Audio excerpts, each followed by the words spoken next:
All right, great. Thanks, Summer. All right, I'm going to call the Moab City Council regular meeting to order on February 24th at 6:03 p.m. And we'll start with the Pledge of Allegiance. And Miles, if you would lead us, that would be great. I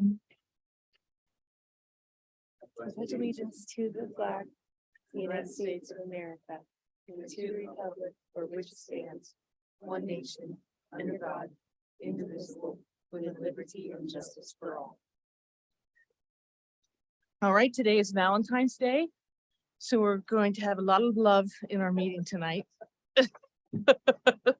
And we notice we've got red and red shoes. So we're all ready to celebrate Valentine's. All right, we'll start out with citizens to be heard. We do have 2 public hearings tonight. So if you're talking on any of those public hearings, you could speak at that time. But if you have anything else other than those public hearings and anything on the agenda, please feel free to speak now, and you have 3-minute time limit. Okay, Sarah. Do we have a phone? Yes. Happy Valentine's Day. Yeah. So I just wanted to give you a little update on the recycling out at Lions Park. Just a few days ago, I found one going on there. I started that on February 11th, like, just passing all the recycling stuff. And I made a long ride on the and then I installed recycle beds working at city farms. We have one in place taking waste. And so I go out every single day during the season because they fell out. This time of year I know all of them. Very well received, very well loved for 40,000 items to recycle some from in season. And so I got the idea to talk to Andy over at DeMar to ask this, because I've had people ask me to install recycling at DeMar because there wasn't any inside the building. So I went to Andy and I said, can we do a little pilot project? I have this small blue bins and I said, I'll put them in and show how to use them and all of that. So I put them in and I've been actually going to collect the stuff. It takes about 6 minutes. Right. It's just the inside of the building. But I'm hoping it will work because I'm collecting a lot of items from there too. Really nice for the public to see every place where they can like there's an opportunity to recycle also. And then when we put best practices recycling, which is not seeing experience by public that we're going to find it super safe. So my hats off to Ed and all the staff that's helping. I consider Mark my official supervisor, Mark Benson, which is city, because I work with a lot of people on this part. So it's good news. Happy Valentine's Day recycling. Thank you. Thanks, Sarah. Anybody else? Citizens to be heard. Mayor, I can't hear the public comment, although I it think may her have been that the, microphone she wasn't talking into the mic. Can we move Okay. that mic? Summer. Thank Thanks, Lisa, for letting us know. All right, we will move on to presentations. We have 2 presentations tonight. So we have a legislative update and the Grant County Emergency Management presentation. We'll start with the legislative update, and I really want to acknowledge the work that Ronnie has put into this. She's participating pretty much in every league meeting and sending us emails and keeping us informed, raising questions that she doesn't know if we need to be participating, if we need to be worried. So Ronnie, thank you so much for your work on that. I very much appreciated it. I know the council appreciates it as well. You're welcome. And I guess the lesson for all of us is with the legislature, you never know from beginning to end if you have to be concerned. So thank you for the patience with the emails. No, they're very, very helpful. All right, so we'll just get going. Carly, you're going to lead this discussion. Yeah, but you should have Casey on Zoom. I just texted him, but it sounds like he's not on Zoom quite yet. We don't see him or Dave Stewart. No. Okay. Do we want to move forward with just the emergency management? Yeah, let's start with, first? let's go ahead and start. Okay. Oh. Okay, so Casey is on. Oh, Okay, great. so I think I think we'll go back to the original idea because Casey's very busy right now, if you don't mind. Okay, that's fine. for him is putting me back in the waiting room. Just stay there until he's done. Certainly. I'm sorry about that. All right, let's go. All right. Hey, Casey, can you hear us? I can hear you. All right. Thank you. Why don't you start going through some of the bills that we've had you been tracking over the Yeah. past few weeks? We discussed them today. And there are some that are kind of applicable to all cities, but some hot button ones that are specific to, especially some funding related to transportation projects that we've been interested in. So I'll just Great. let you take it away. Sure. You can all hear me okay before I start? Mhm. Okay, great. And I have David Stewart and Dan Hammert, I think will join me here any minute. I just texted them to let them know that you guys were ready for us. So we may have them, you may see them jump on as well. So we have been tracking 5 or 6 or 7 different issues. So let me just kind of start at the top and work down the list and we can discuss these items as we work through them. The first bill that we've been watching is SB 175. That is a bill that the sponsor is Darren Owens. What the bill is dealing with is BNC road funding, and essentially what it does is it in addition to setting up a fund that has an annual increase capped currently at $5 million per year. It also puts in initially $50 million into the fund that is intended for use in rural areas. So obviously this is a bill that could potentially benefit Grand County and the Moab area. And so this is a bill that we have been supporting and helping push along. Most significant update with regard to that bill is that it's there's a potential amendment coming that would change it rather than having it capped at $5 million annually ongoing. It would be 1% of the TIF funding, which would be, allow for some growth, obviously, in the funding mechanism that's attached to it rather than just having it set at $5 million. So again, I think that amendment would be something I assume we would be supportive of with it being a growing opportunity fund rather than something that is static at 5 million with the additional 50 million one-time funding that is being discussed as going into it. And so we can discuss that, or that's basically the kind of that particular bill 175. And just to give you a quick update on the status of it, where in terms of where it's at in the process, it received favorable vote today in the Senate Transportation Committee. Just about an hour ago, it was voted favorably out of Senate committee. So the way the Senate works now is it'll go to the Senate reading calendar and go to second reading, where the Senate will continue to potentially make, as I mentioned, this possibility of an amendment to it, make a change if there's enough support for that, and then they move it from second to third in the Senate. And if the Senate gets at least 15 votes, it goes from the Senate over to the House. We're getting late enough in the session that we're getting to that point where it's possible that you start to run into challenges of timing.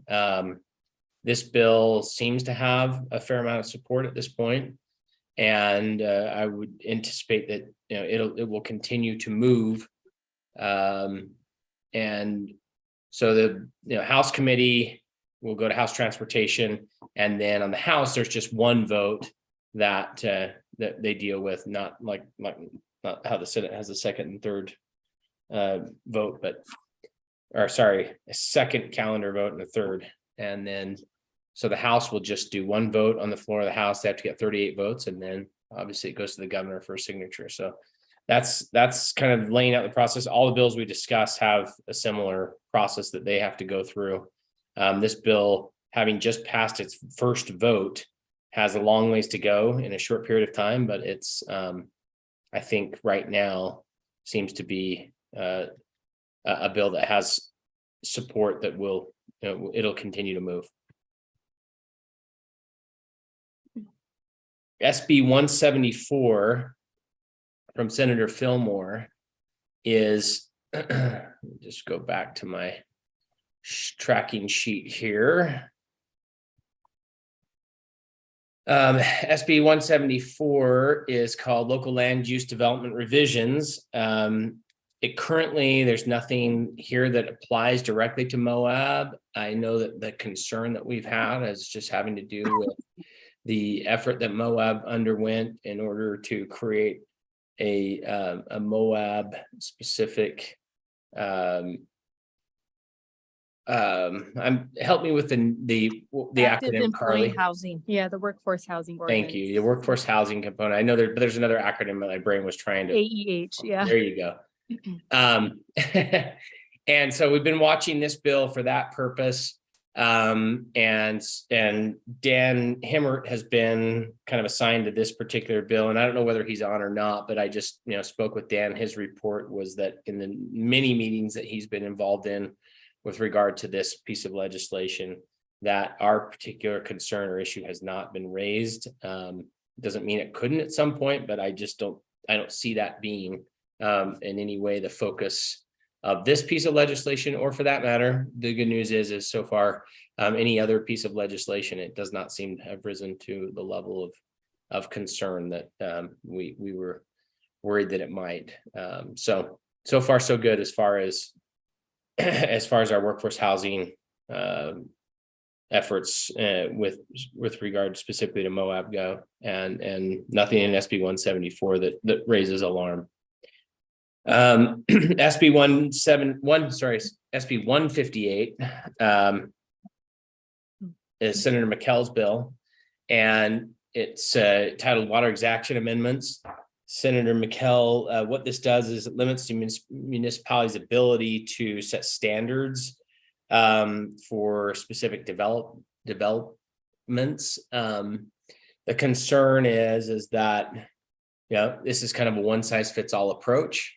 And there are things that are very unique, obviously, about Moab and the water challenges that Moab faces that might we would like to have some ability to build our own better options.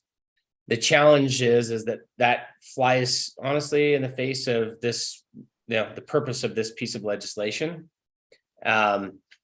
Is that the reason, the context for this legislation is that there is a lack of uniformity that exists across the state, and that a number of municipalities are potentially using that ability to have that lack of uniformity, use it in their favor to over reserve water and use this as an attempt to stymie development. That's the perspective that seems to be pushing or carrying this legislation forward. So that's something that is a challenge for us. While Moab, as opposed to SB 158, the bill really is kind of the intent of the bill is actually kind of right. The opposing viewpoint of our perspective here, and Casey? I'm Can I sorry. Go add ahead.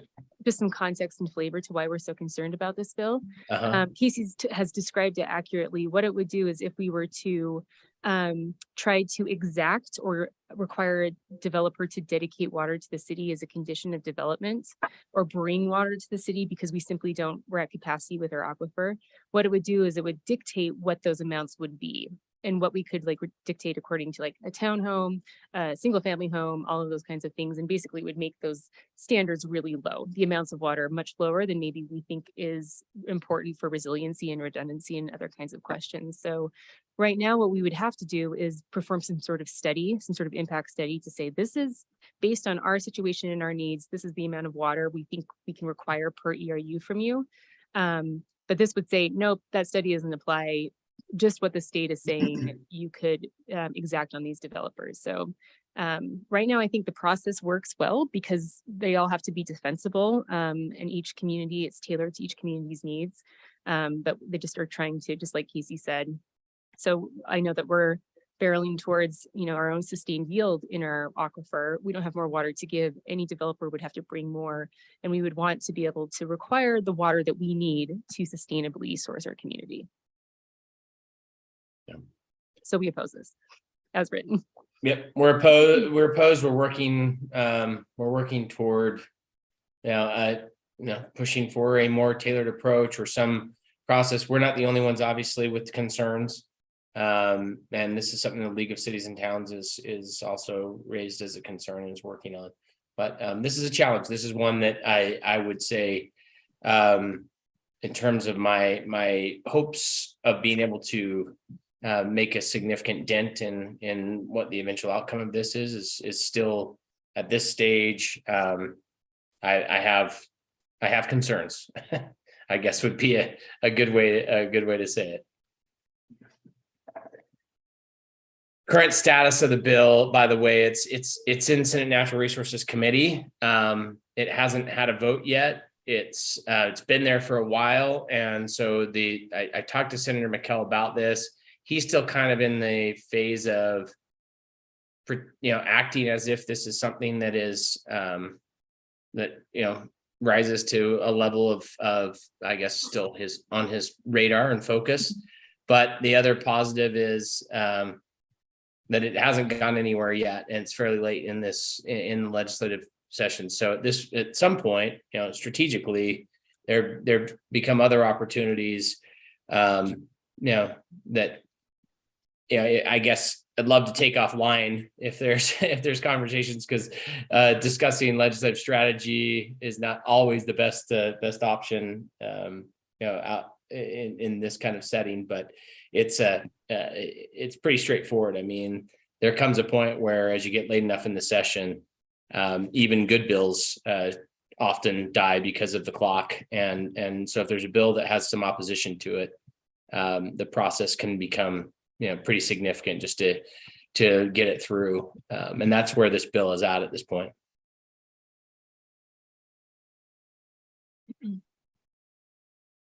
Let's see, HB 61. This is the school resource officer bill, and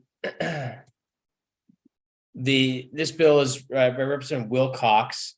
Representative Wilcox chairs the committee that kind of has jurisdiction over this area, and this bill has already passed the House. It's in the Senate Judiciary Committee now. It's been a bill that has had 0 negative votes, 0 no votes against it. We, as I understand it, we're opposed to the bill based on requirements and the cost burdens associated with it. The legislature has attempted to address some of those concerns. The bill, as part of passage of the bill, it has a $30 million, approximately a $30 million fiscal note attached to it that is a grant program for helping LEAs implement some of the requirements associated with the bill. There's some things that seem to be still unclear about what the expectations or responsibilities of LEA would be. So I actually have a meeting scheduled with Representative Wilcox. I'll have to look at my schedule, but I think it's tomorrow. And this is on the agenda, or one of the items on the agenda, to discuss with him, to kind of get down to some of the questions that we have in terms of whether or not an SRO and the requirements for it seems as if each school will have to create its own report as part of the legislation. But what's unclear is whether or not that there is an SRO required for each school, or whether, in Moab's case, for example, if one SRO for 3 schools would be enough to meet that standard. So there's some lack of clarity that I think we need to figure out before we're going to be able to change our position of opposition. And I don't know, I don't really think I have any other input yet on that, but I can report back to Carly once I have that conversation with Representative Wilcox.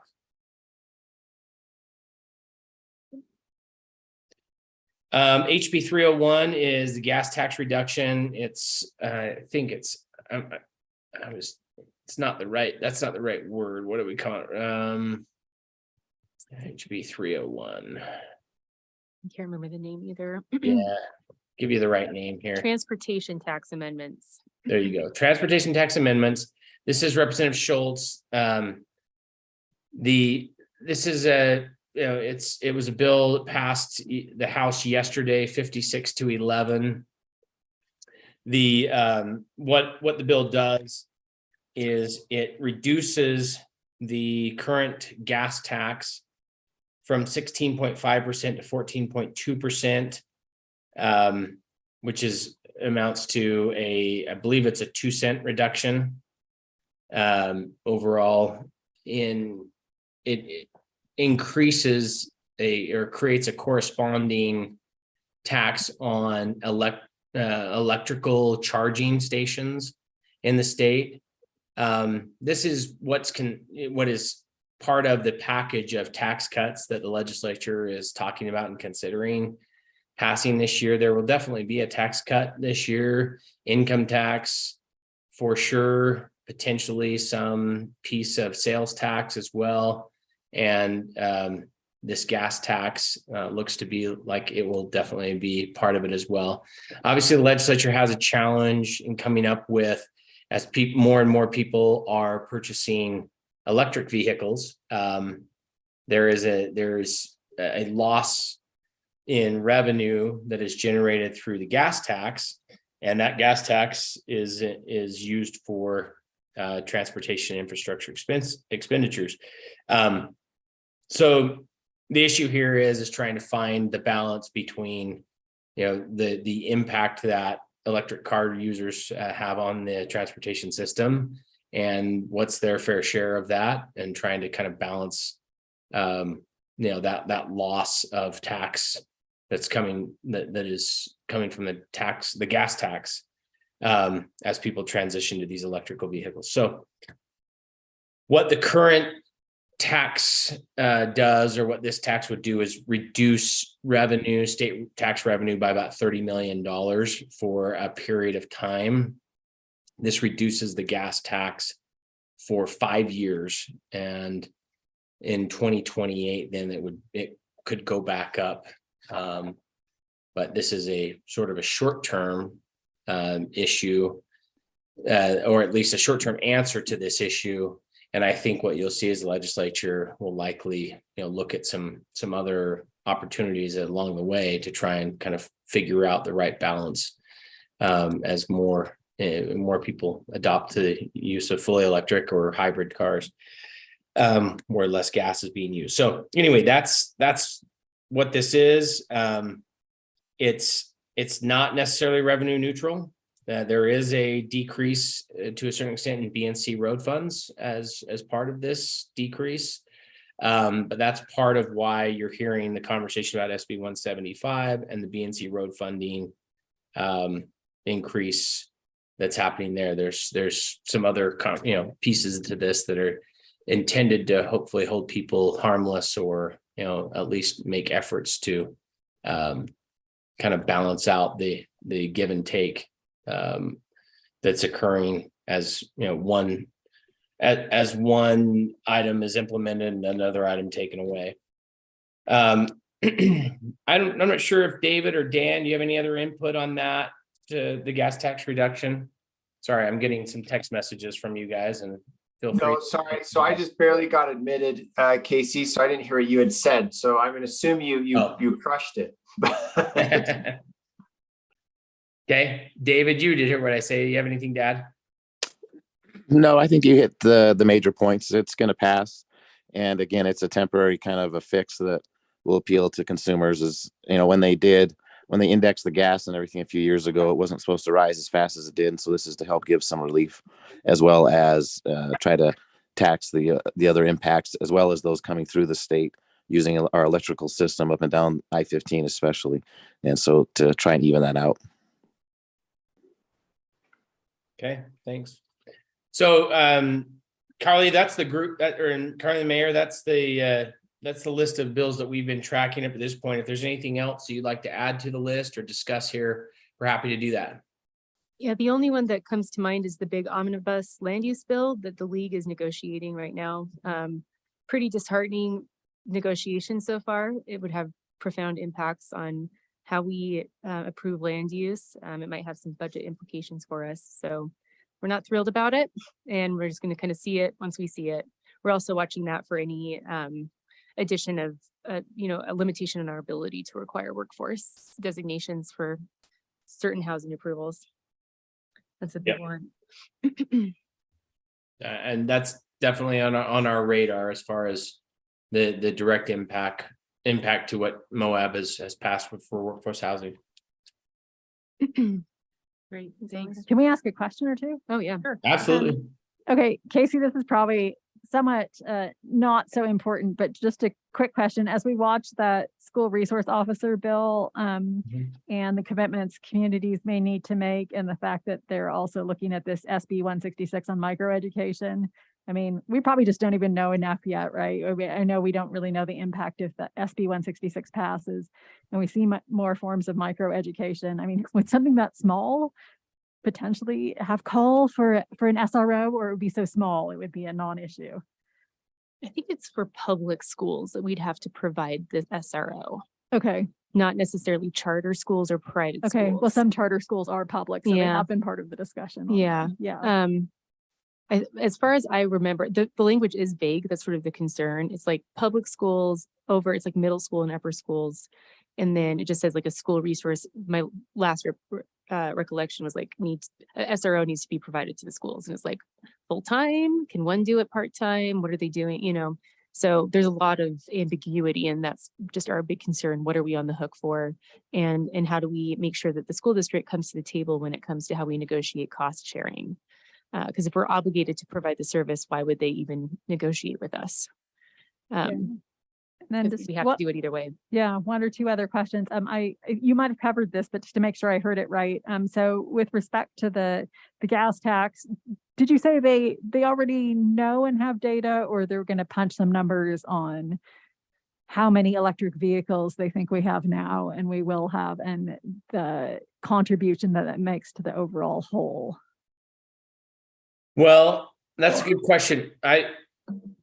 Dan or Dave, jump in here if you have a better answer than the one I'm giving. But I think as far as I look at it, they do a fiscal analysis of the bill, and that's what I'm looking at right now. The fiscal analyst doesn't give numbers of cars. Just looking at this to see if I missed that number in the fiscal analysis of the bill. I don't see that being the case. Casey, But at Yeah. the Legislative Policy Committee meeting, it came up that there are 8,000 voluntary individuals who do say, yeah, I use EV charging. So we know at a minimum there's 8,000 vehicles, but I don't think that's been calculated beyond that. Okay. No, but and what I'd say is there's still an expectation that it continues to grow. I mean, and you may know this, Utah actually has one of the top 2 best EV vehicle infrastructures in the entire nation. And perhaps not so much in rural Utah, but on the Wasatch Front for sure. But the expectation is that's going to continue to grow. But looking at that fiscal note, they're certainly not offsetting. They're not expecting to fully offset the decrease in the tax with increase in the shift to the EV users. So there is a net loss here in the short term. The tax even comes off though in a couple of years. The tax reduction, the gas tax reduction comes off, then it would go back as well.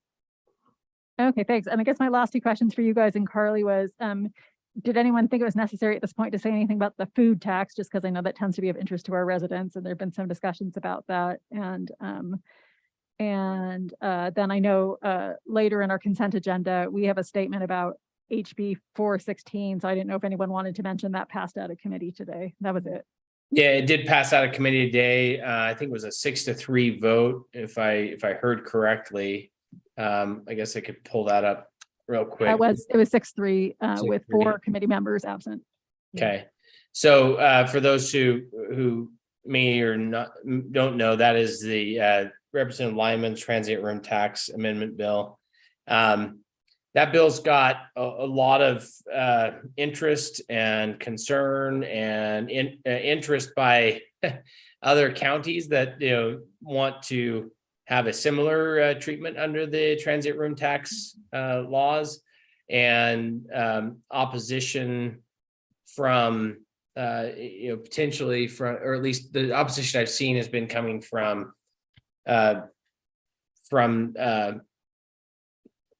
well, let's see, I guess the opposition is really kind of, there's not a ton of opposition other than Grand County. But it's pretty, they're working hard. I mean, I was watching yesterday out in front of the house, that they were working, not only committee members, but with the expectation that that bill is going to go out of the committee. I know that seems like they're already working the floor of the house very hard on that. I was not involved or watching the committee at all, so I don't know exactly how the testimony went and kind of. I listened to it. Yeah, Did you? it was people speaking in favor were mostly let's see, 1, 2, 3, 4 members from or no, I guess yeah, basically Phil Lyman, Elaine Gisler, who used to be in charge of the travel council here, local business owner, 2 of those, and lobbyist for the Utah Hotel and Lobbying Association, and representative of the Utah Tourism Industry Association, who specifically said that they were worried about other communities trying to replicate. Yeah. So I knew that the tourism community has had some concern over the potential expansion of it, for sure. And I was interested to see whether or not there would be any amendments proposed by Representative Lyman in order to try and carve out some of the concerns that I had heard have been raised with regard to the impact on the sheriff's department and funding that has been utilized to bring in some additional officers in the sheriff's department. But I'm not sure kind of how that's all played out, honestly. So this is something that, I mean, my assessment a week ago was that I had very little expectation that this legislation would move forward very far in the process. It just passed one of the more significant hurdles, to be quite honest. The committees are typically where legislation is defeated. On the floor of the House, it'll be interesting to see how this plays out. But my expectation now is that there's a decent chance that this will pass the House, and then it's a matter of a Senate Rev and Tax Committee is probably the next likely place that this legislation may have some difficulty getting through. So Representative Lyman is. The conversations I've had with him, he seemed unsure as to whether or not he was going to have the support needed to pass something like this. He seems to be kind of up in the air based on the day that I've had any conversation with him about what's going on. It's more kind of like the conversations I've had with him have all been kind of in passing, like, hey, how you doing? And he gives me an update on various issues that he's working on, this being one of them. And just kind of in those conversations you have in the hallways. But well, Casey, I'm actually surprised to see it that it did pass the committee, to be quite honest. Casey, if you'd asked him on Saturday or Friday, he would have said he was dropping the bill because it wasn't going to go anywhere. He would have said that.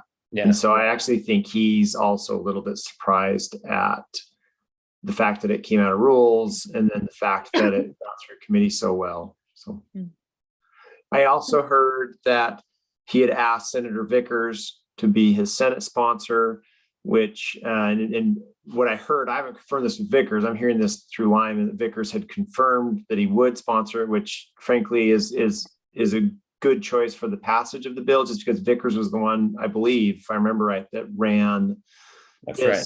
carve out initially. And so there's some positive continuity there if you're pro this bill, in that Vickers can stand up and say, hey, I opened this up and now I'm closing it.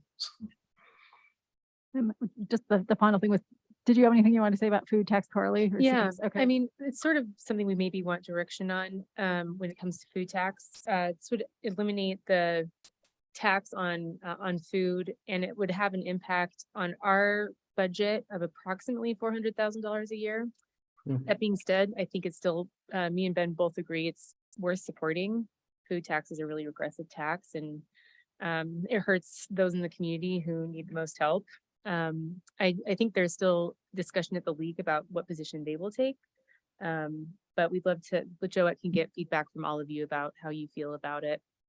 And we can vote at the LPC meetings accordingly. I don't think this is something we like take the lead on necessarily, but certainly if it's a close call at the league, we can cast our votes.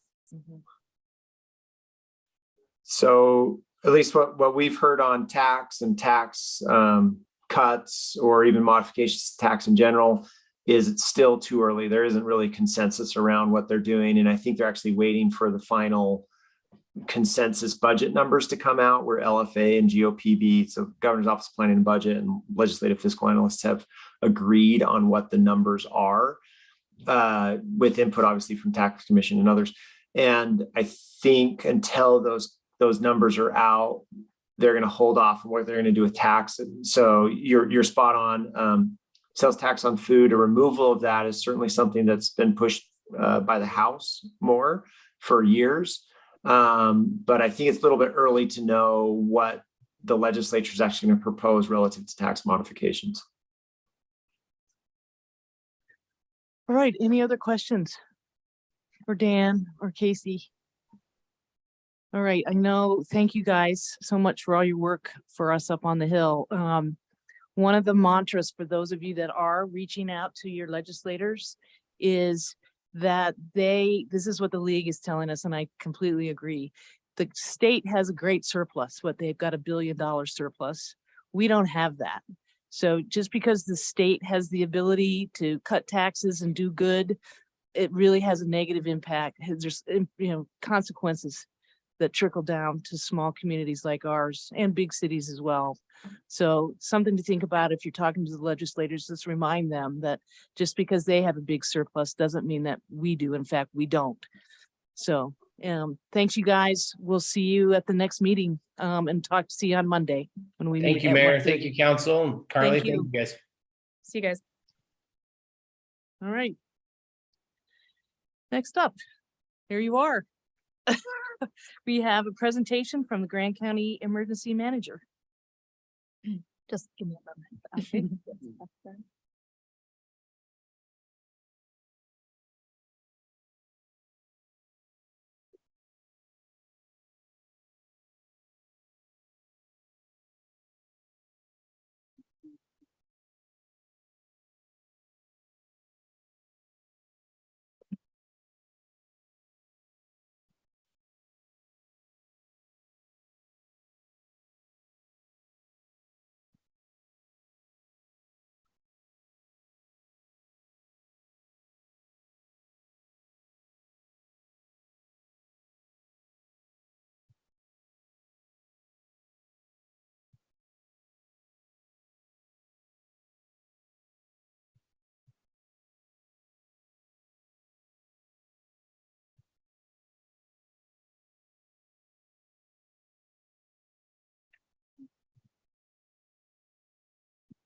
All right, there you go. So my name is Cora Phillips. I'm the Emergency Management Director for Greene County, and I started in the position November 28th of last year. Some of my goals for moving forward are increased communication, interoperability, and community preparedness. So how are we doing that? The current efforts and immediate goals. We have raised the bar for our deputies. We are required to receive a base set of training on the National Incident Management System and Incident Command System, or sorry, Incident Command Structure. It's IS 100, 200, 700, and 800. We're also asking command staff to complete the IS 247.b, the integrated public alert and warning system that you might be familiar with. That is the course that is required to initiate alerts through the integrated public alert and warning system. We also scheduled command level training. Yes, oh, I could speak up. There, how's that? Don't be scared. Don't be shy. Okay, I can fix it too. So, sorry. A little loud. You just tell me what you want. So training, how's that? That's great. All right, moving forward.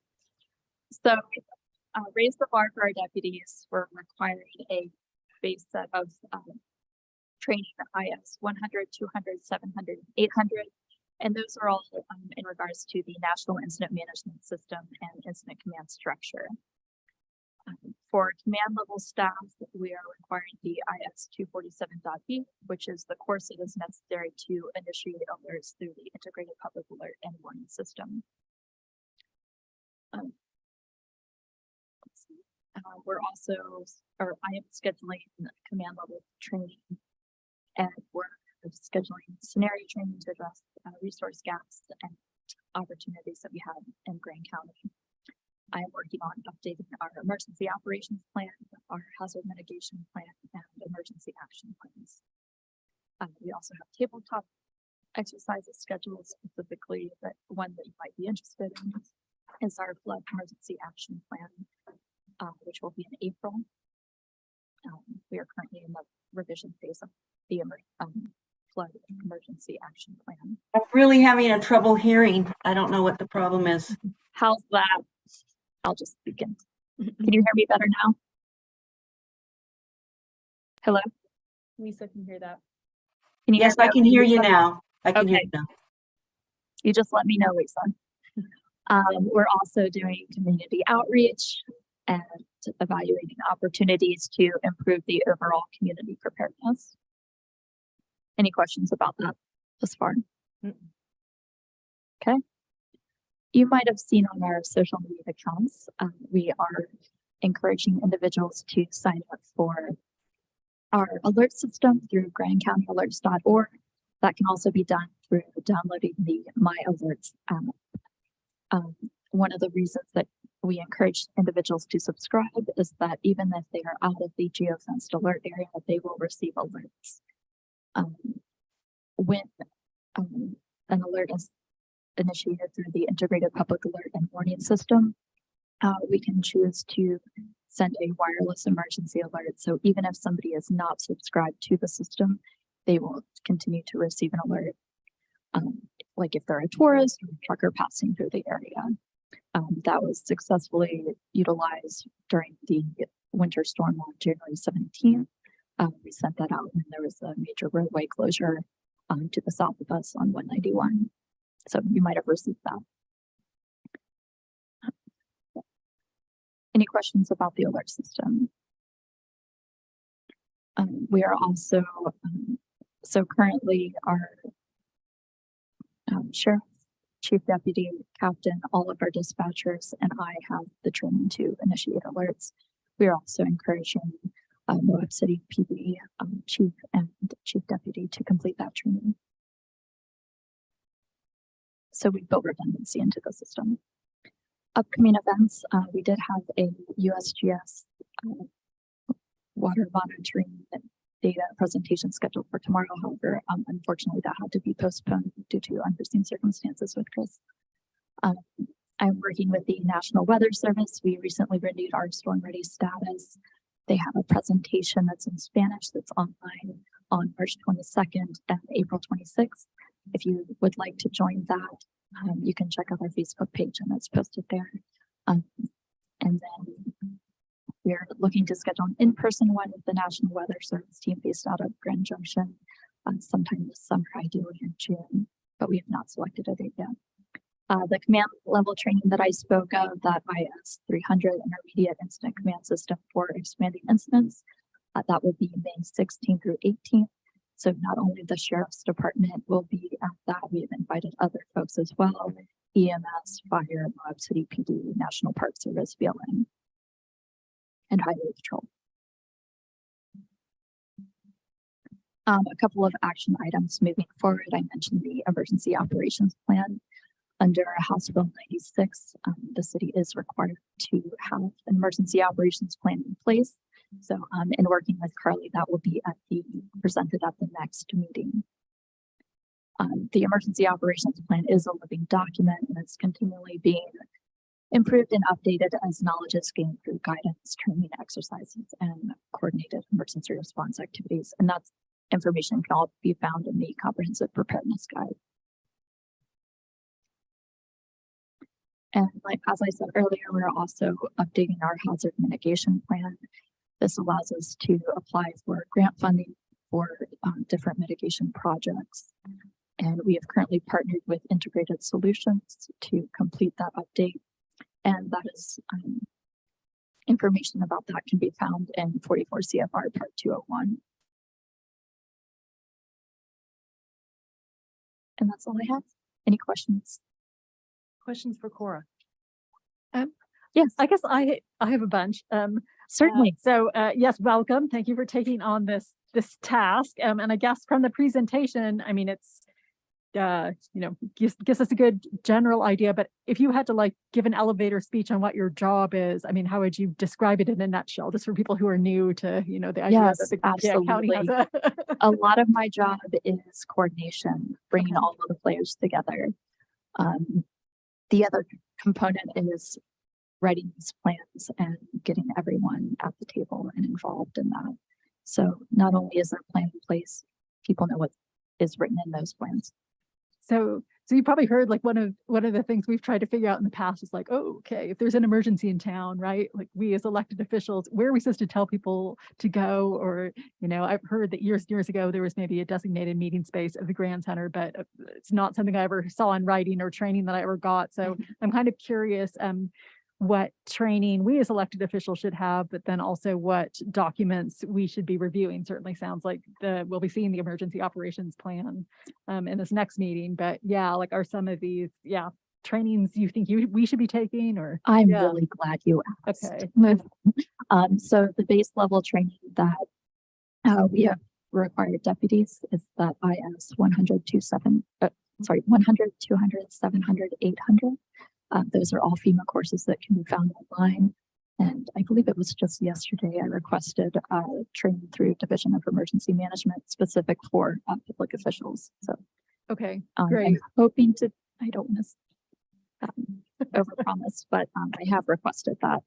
Is your suggestion that we, as a body, maybe just follow up with you and do that kind of training individually, or is it ever something? I mean, just something that one goes on online. Certainly, I would be more than happy to send you a list of trainings that I recommend, Okay. kind of that base level training, so that it can broaden your awareness and you can better understand what I do as emergency manager and an incident commander does during an emergency.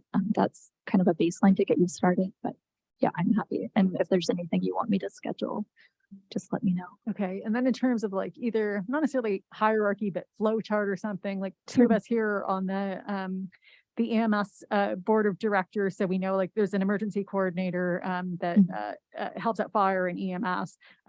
So what should we understand about how you guys interact with each other, or who the other key people are? I mean, I can certainly see sheriff, head of fire department and chief of police, but yeah, I didn't know like how you and Shay interact, or since Yes. yeah. So I would encourage the incident command structure. Yeah. That's what we utilize. Okay. And then during an incident, if it's large, we can utilize our emergency operations center. And that's mainly to coordinate state and local resources. Okay, and I guess one of the other questions you probably get, but I'll raise it here because I don't always know the answer, is obviously one needs training to post an alert, but and I know one doesn't want to abuse the alert system, the alerts we get on our phone, so you don't want to put everything on there, but is there like a little test or a checklist when something rises to the occasion for us to get an alert about it? Like I got a question from some residents recently about, the explosives that were being detonated south of town because some people were hearing them, in city limits. They're like, oh, I didn't get a phone alert about this. And I was like, okay, I'm going to just ask what causes something to rise to the level to be on there. But I do understand in that situation, that was probably So the it fire does have to department. be a public safety threat. Okay. Okay. Others can be a test or an Amber Alert is also Mhm. through the integrated public alert and warning system. Did they just go? Okay, there we go. Man. And then- yes. So like an Amber Alert would be through the integrated public alert and warning system.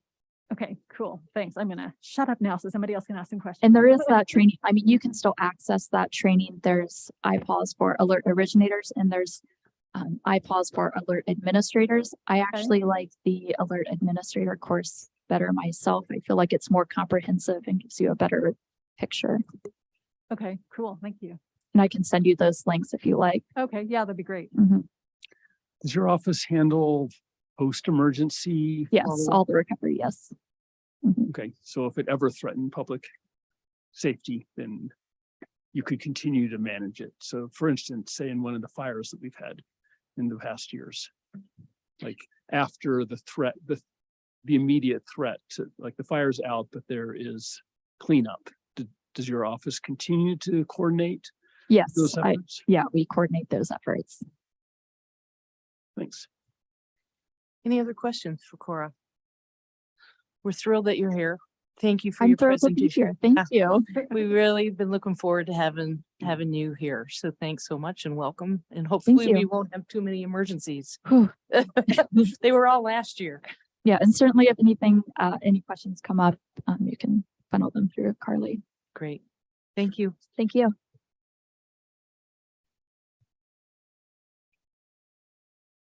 All right, we have no department head reports tonight. We move on to the consent agenda. We have 9 items on the agenda. Consent agenda. First item is the approval of the community organization liaison and board assignments. I sent that list out to you guys, oh gosh, several weeks ago, and talked to you all about it. So I've made the changes that were suggested. There weren't many, or really any. We have a consideration of a resolution 04-2023 ratifying the setting of a new public hearing date for the proposed wastewater and water revenue bonds, series 2023. And that is the public hearing that we're going to have tonight that we had to postpone. Ratification of a letter of support for the Moab Valley Free Clinic. This is for a program that is funded by the National Health Institute. Or Institute of Health. For the program is called Compass Program, which is the community partnership to advance science for society. And it really is going to look at an integrative approach for healthcare in our community. And it's in partnership with the clinic, the Utah State University, Southeast Utah Health Department. And what it does is it will establish a health equity research assembly, which I will be a participant in, the city will be a participant, and I'll be the representative to move forward with 3 phases of looking at how we can leverage the information and what we have in our community to benefit everybody with our healthcare system.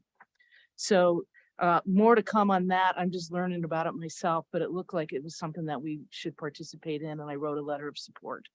And I'm asking you to ratify that. I also wrote a letter of support to the Moab Valley Multicultural Center for a grant with the Eccles Foundation for their crisis resource and advocacy services. We have the approval of the City of Moab Statement of Support for Economic Diversification Program. I appreciate you guys allowing me to rewrite that. We got a statement from the county, and I thought it was important that we change that into city language. And I really want to emphasize how we really support economic diversification program as it was proposed in the initial bills. And I outlined those bills in the statement. and that we don't agree with the repeal of that. Then we also have the approval of the appointment of Miles Lofton to the City Planning Commission. Miles is here. If you have any questions you'd like to ask him, please feel free to do that. I apologize that we didn't get an agenda item in for this, but I have it here. Ronnie, if you would like, I can send this down to you and you can review it. Oh, just since we're approving it, is this helpful if we know, I assume this is a 3-year term because that's Yeah. common and usually we're just told what the term end date is. So I didn't know if that was Right. December 31st, 2025 or. Yep, that is. Okay, And, thanks. you know, just so you all know, I did send you the letter of his interest that he sent to me. I talked to Kaya and I also had a brief interview with him yesterday and I feel like he'd be a great candidate for the commission. And then we also have resolution 01/2023, a resolution of the governing body of the city of Moab declaring certain property owned by the city of Moab as surplus. And I believe, what is it, Summer? There's 4 vehicles that are up for surplus property. I want the dump truck. Well, put your bid. We also have 3 minutes of approval. One was our regular meeting on January 10th, and then our special city council meetings on strategic planning on January 19th and 20th. Great meeting out there at Red Cliffs. And approval of the bills against the city of Moab in the amount of $1,162,768.56. That's a lot of money, Ben. That's since beginning of January. Oh, okay. So it's 2 months worth of bills. Yes. Great. Okay, so I will ask for a motion to approve the consent agenda, or if you have any questions on any of those items, happy to address those now. Okay. Ronnie. I have some questions. Just because this is our annual time to approve committee and board assignments. So since you just discussed this Compass board, should we be adding that with you as the I will. representative? Yeah, I will. And but I- then. yeah. Okay. And then I know this is the time we're supposed to say, you know, I'm listed on here as a city representative for EMS, but just to clarify, as I always do, that I am a community representative on that board. I'm not appointed by EMS as their city rep. That's Jason. Okay, So I know that guy might be the case for you guys on the health district too. Because I don't know if we have to state that or not. right, you're right. Thanks. And then I don't know, this is maybe for a city legislative meeting, but I didn't know, do we need to state on here who our voting members are on the legislative policy committee? You know, I talked to Jason about that at our strategic planning meeting, and he said to me that he was fine with the 3 of us being the voting members and not him. So I didn't state it in here, but I'm happy to do that if you Okay, I feel mean, it's just necessary. so, Yeah. at some point, yeah. And then, let's see. I think we can probably, for now, because it's defunct and they're not clear if it's coming back, take the, you guys have me on there for the system of care, the RAC, the regional, advisory committee. They had thought, you know, by the beginning of the year, it might resume or it take some other form, but I haven't heard anything yet. So I kind of feel like, it's kind of ceased to exist, at least Okay. in my knowledge for now. Okay, And I know we have Kaylin as the cast rep, but I know we've talked in the past how it would be nice to have maybe a second rotating person, just so Kaylin is always going, you know, or going to the meetings that make sense for continuity, but that maybe a second person gets to go just to have the learning experience and the training that comes from some of those meetings. I don't know, but I don't know that it has to be listed here, but I just. I think that anyone, the meetings are pretty cheap. And they're relatively low commitment. It tends to be something that you can attend with just one night because it's typically an afternoon, evening, and a morning. So, and we are an affiliate member. We're not voting because we are not a Colorado community.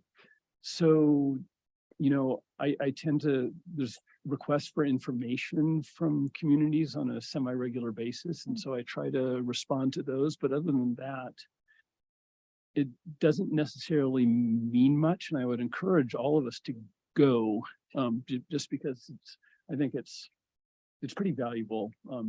information and networking opportunities. Yeah, as with very communities similar go, they usually communities. have, yeah, much more similar issues to us than other, yeah. Right, because they're resort communities, Mhm. right? So I wouldn't interpret it as an exclusive right to attend. Okay, well, no, I just, honestly, I didn't know how tight the budget was, but also, yeah, Yes, just a well, reminder to I mean- people that they're valuable. And just one last request, if you do have someone down as your alternate, if you think you're not going to make a meeting, please just let them know, because sometimes the alternates don't know.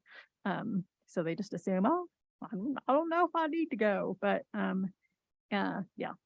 Okay. And then, yeah, that was it. Any other questions about the committee assignments? I don't have any questions and I don't want to pull it off the consent agenda. I just would, I don't know, I think we need to really look at that list. And some of those boards and committees we are obligated to have representatives on, and I understand that. I'm just wondering if all 30 of them are necessary. I mean, there are 5, 6 of us, counting the mayor and then a few staff. Are 30 more meetings every month really necessary? So I'm okay keeping the committees I'm on.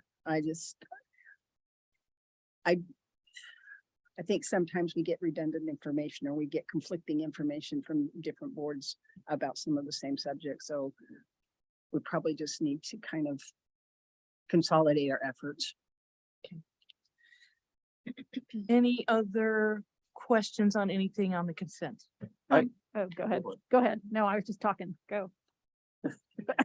I just want to kind of make a comment on the economic diversification thing. And I don't know if do we need to pull it out to make a comment on it? or No, just make a no, comment you on can it? make, unless you want to change it or. No, I don't. I just want to kind of go on record as saying that we as a city, I feel like we really need to kind of watch this and see where this is going, and what's happening with it. Because while I think it's important for us to support economic diversification, which I think we all intend to do, this money is being pulled from another pocket or from another bowl or whatever you want to call it. And we as a city, our tax base is sales tax, and we need to kind of do things to protect that sales tax or make sure that sales tax still keeps coming in. And I think it's important that we give the county time to figure out whether or not this is working or not. But if it's not working, I think we need to kind of voice our concerns about it and where it's going. Right, and that's why I think that keeping it for the 5 years and not setting it this year is important, because it will give them that time to really look at it. Yeah. And just one last thing on that. I realized when it got rewritten, I'm not, maybe it doesn't matter, but sorry, I'm trying to get in the right folder. I opened the wrong one. Gotta love aging brains. One sec. I'm just pulling up the new statement we have only because it changed a little bit. Oh.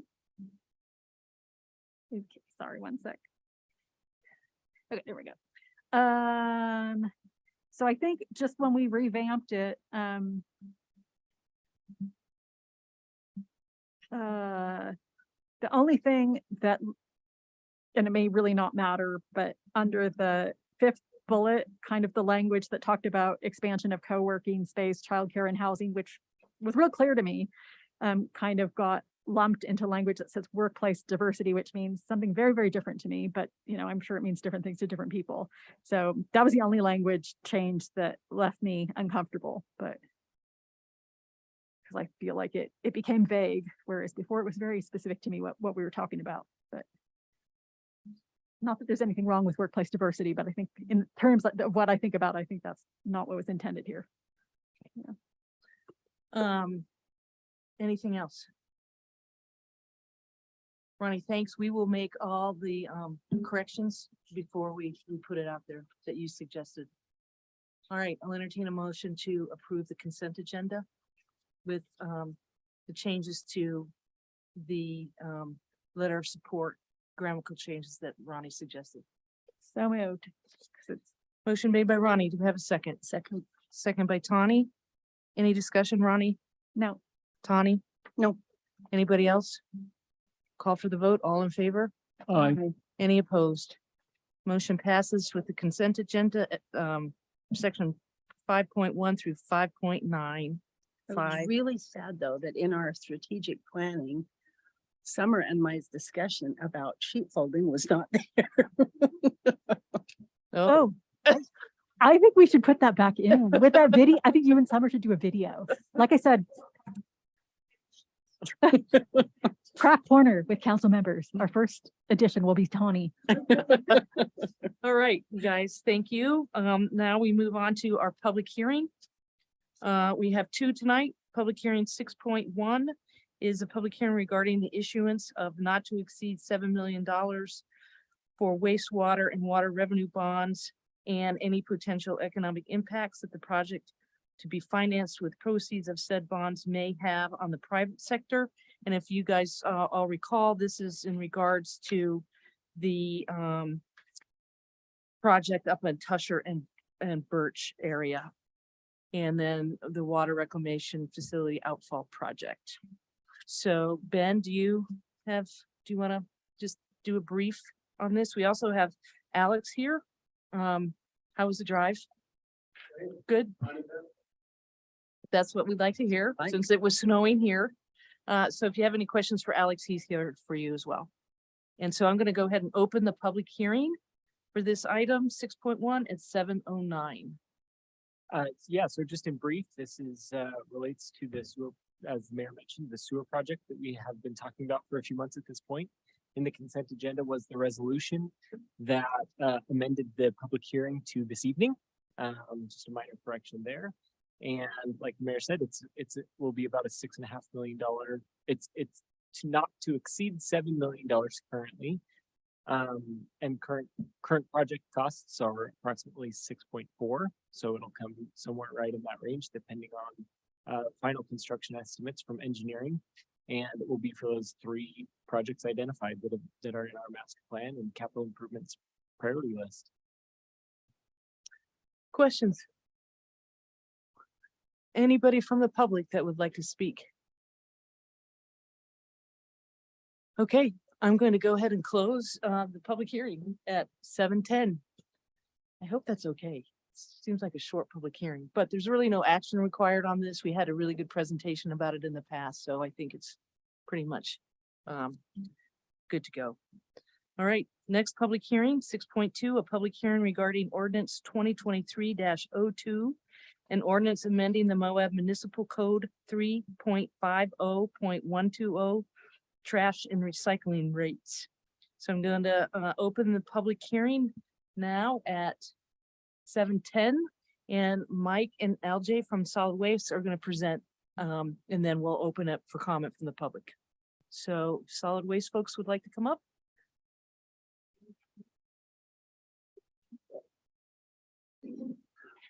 First of all, I want to introduce Mike, our new executive director. My name is LJ Blackburn. I was the interim director until Mike joined us just 2 weeks ago. Hello, everybody. Hi, Mike. Welcome. Mike Pennerly. I'll kind of let everybody, if you don't mind, introducing yourself, kind of go around the room so he knows faces and names. Carly, you know me. I'm Joette Langanese, the mayor. Mayor, Tawny Knutson Boyd.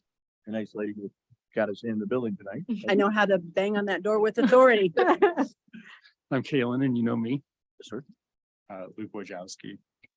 Ronnie Dressery. Jason Taylor. Nice to meet everybody.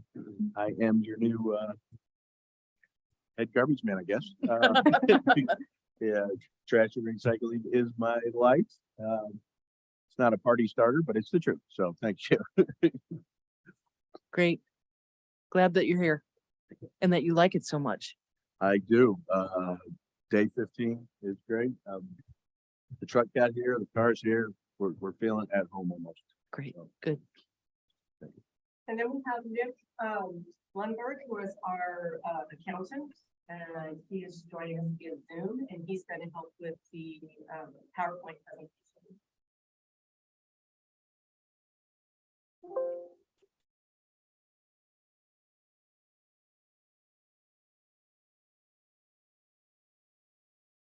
Like me to proceed?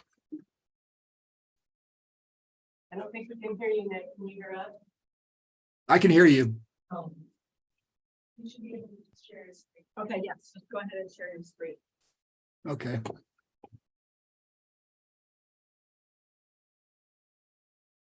Can you see the Canyonlands screen? No. No. Okay.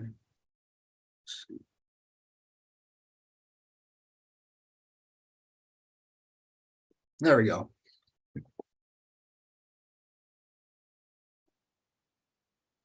I'd like to thank you for the opportunity to present this rate increase proposal in the interim in the contract period.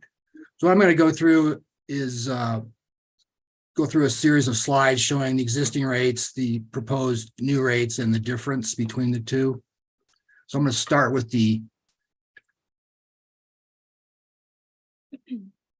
trash rates. And to point out one in particular, probably it's kind of a broad one, would be the 95-gallon trash polycarts once a week. So on this chart, you've got the frequency at the top going across left to right, and then the size of containers on the left column by size, small going to larger.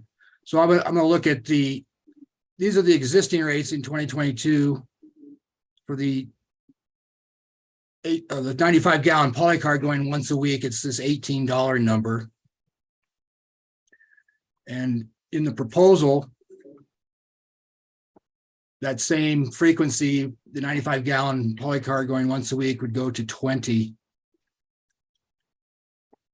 with the difference being a $2 increase for that level of service. And the other levels of service kind of lockstep in that mode. I'm going to go back to this chart off to the right here in the yellow is the percentage increase for the service levels and frequency. So it's basically between 11 and a 15% increase that we're proposing for these various service levels and frequencies. Very good. And it's the same sort of scenario on the recycle side. I'll show you existing rates for 2022. 95-gallon polycart once a week, recycle polycart, $16 a month. The proposal would have it going to $18 a month. And then the difference, again, is $2 on that service level and frequency. Again, going back to the percentage increases on the right there in the yellow, 12% up to 15%, depending on the container and the service level and frequency.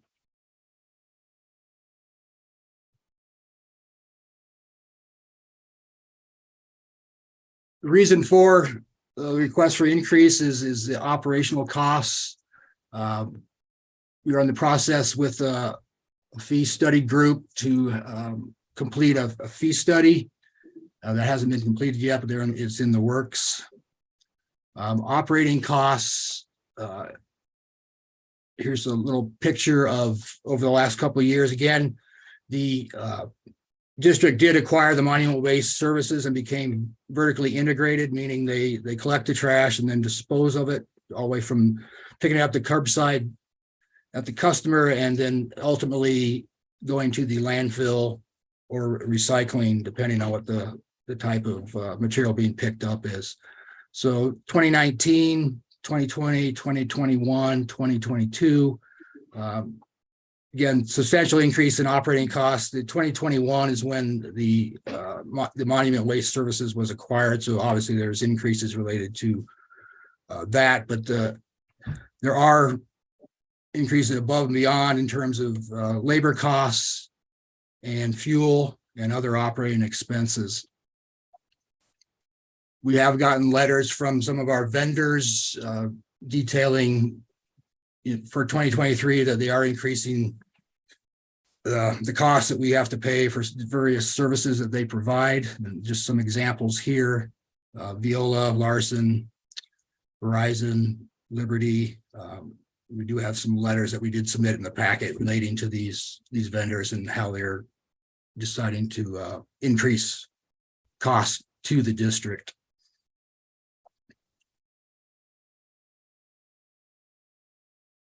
The proposed increases are pretty much mirror what the district has already done on the county service areas. There was increases that were put in place effective just January 1st, 2023. And so what we're proposing to the city is a similar increases to happen on the city contract.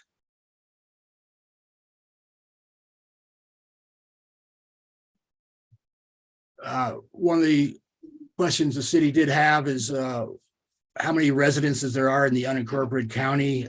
Per the records that LJ did provide, there's 2,199 residences, and from our billing software, we service approximately 1,600 of those residences. So the percentage is about 73% of the county's residents are being currently serviced by the district.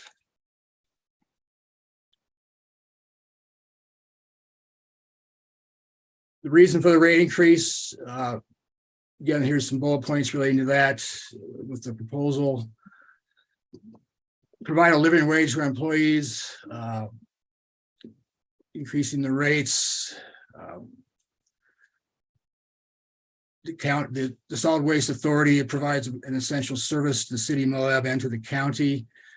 We have increased the rates in Grand County and surrounding rural areas. And we have also increased the tipping fees at the Klondike landfill and Moab landfill, are averaging 16% and 18% respectively. The district realizes that this increase it's percentage wise, it's fairly small, but could potentially impact some residents, and they intend to develop a waiver application program for persons on fixed incomes or those receiving assistance from the state for rent and other utilities. So that's our proposal. Again, we appreciate the opportunity to present this to the city and for your consideration. If there's any questions, feel free to ask, and Mike, LJ, or I should be able to answer those. Thank you. Thank you. Do we have any questions regarding this presentation? I know we have an agenda item after we close the public hearing where we can ask specific questions for staff so that they can move forward with developing their recommendations for you. So if you want to ask questions regarding the presentation now to the Solid Waste District folks, we can do that. Or if you want to wait, I'll just see what. No questions? Okay. No. All right. Anybody from the public that would like to make comment? Okay. No questions from the public. Thank you. I'm going to go ahead and close the public hearing for item 6.2 at 7:21. Okay. So now we move on to general business, which is the same thing. You guys can stay up there.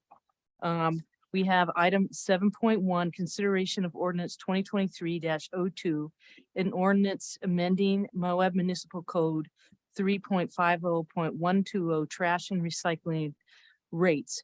What we're asking tonight, unless you guys are ready to move forward, is for you to table this item till our next meeting, February 28th, in order for staff to listen to your questions and develop some recommendations. So we really are encouraging you guys to ask a lot of questions tonight so that staff can formulate answers to those questions and develop a recommendation for you to consider at our next meeting. So questions. I had a question. So how often are you guys gonna raise rates? Like, would these rates be good for 1 year, 2 years, 3 years? Do we sign a contract with you, for a certain period of time? And what is that period of time?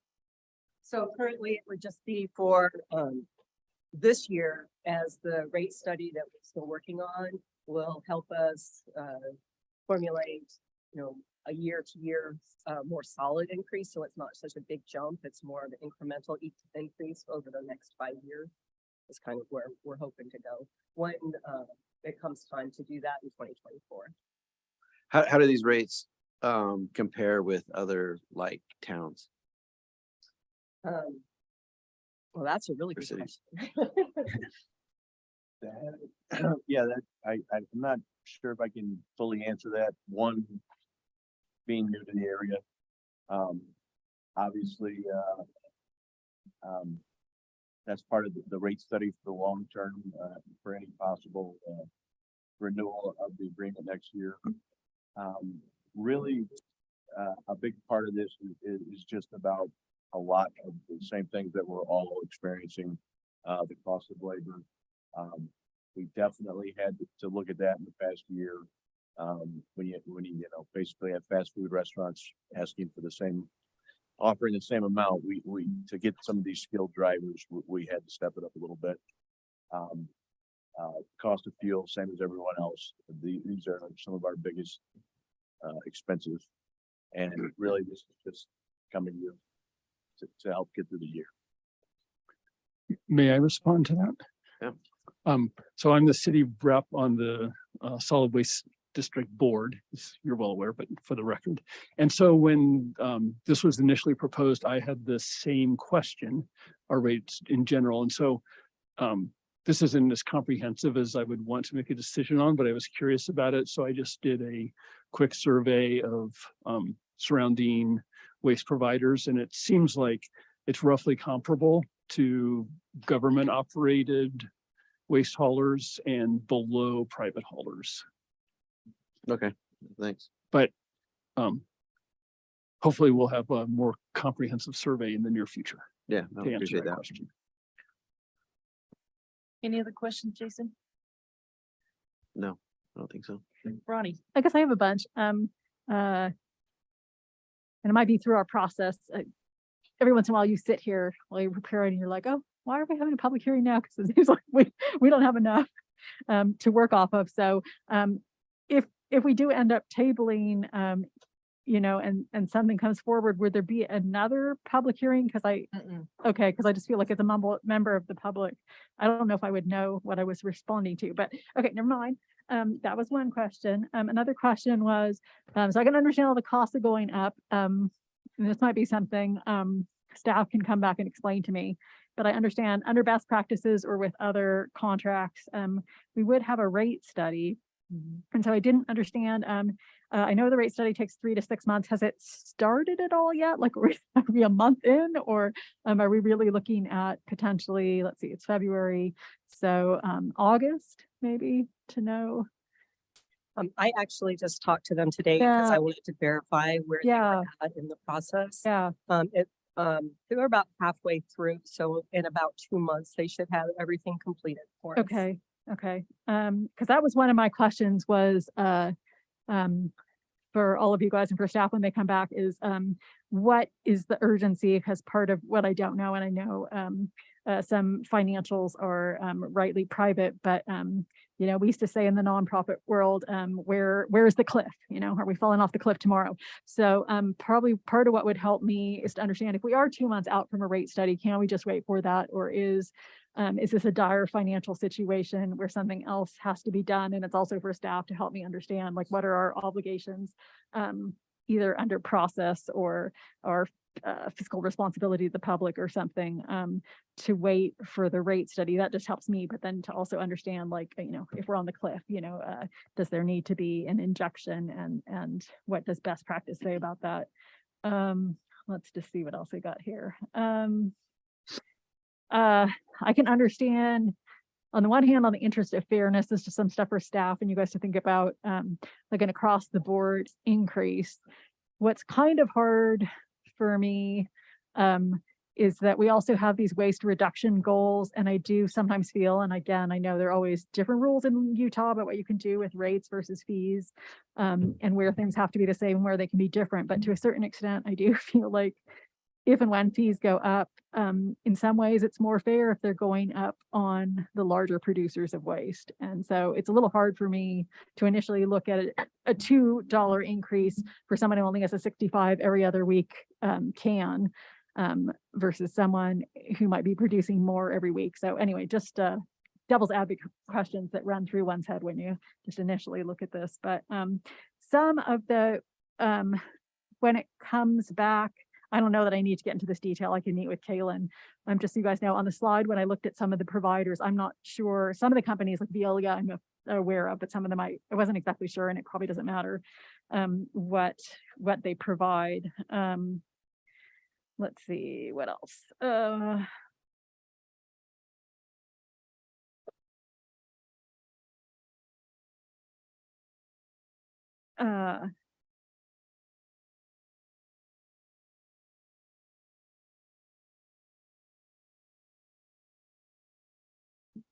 Would you like us to respond to any of that?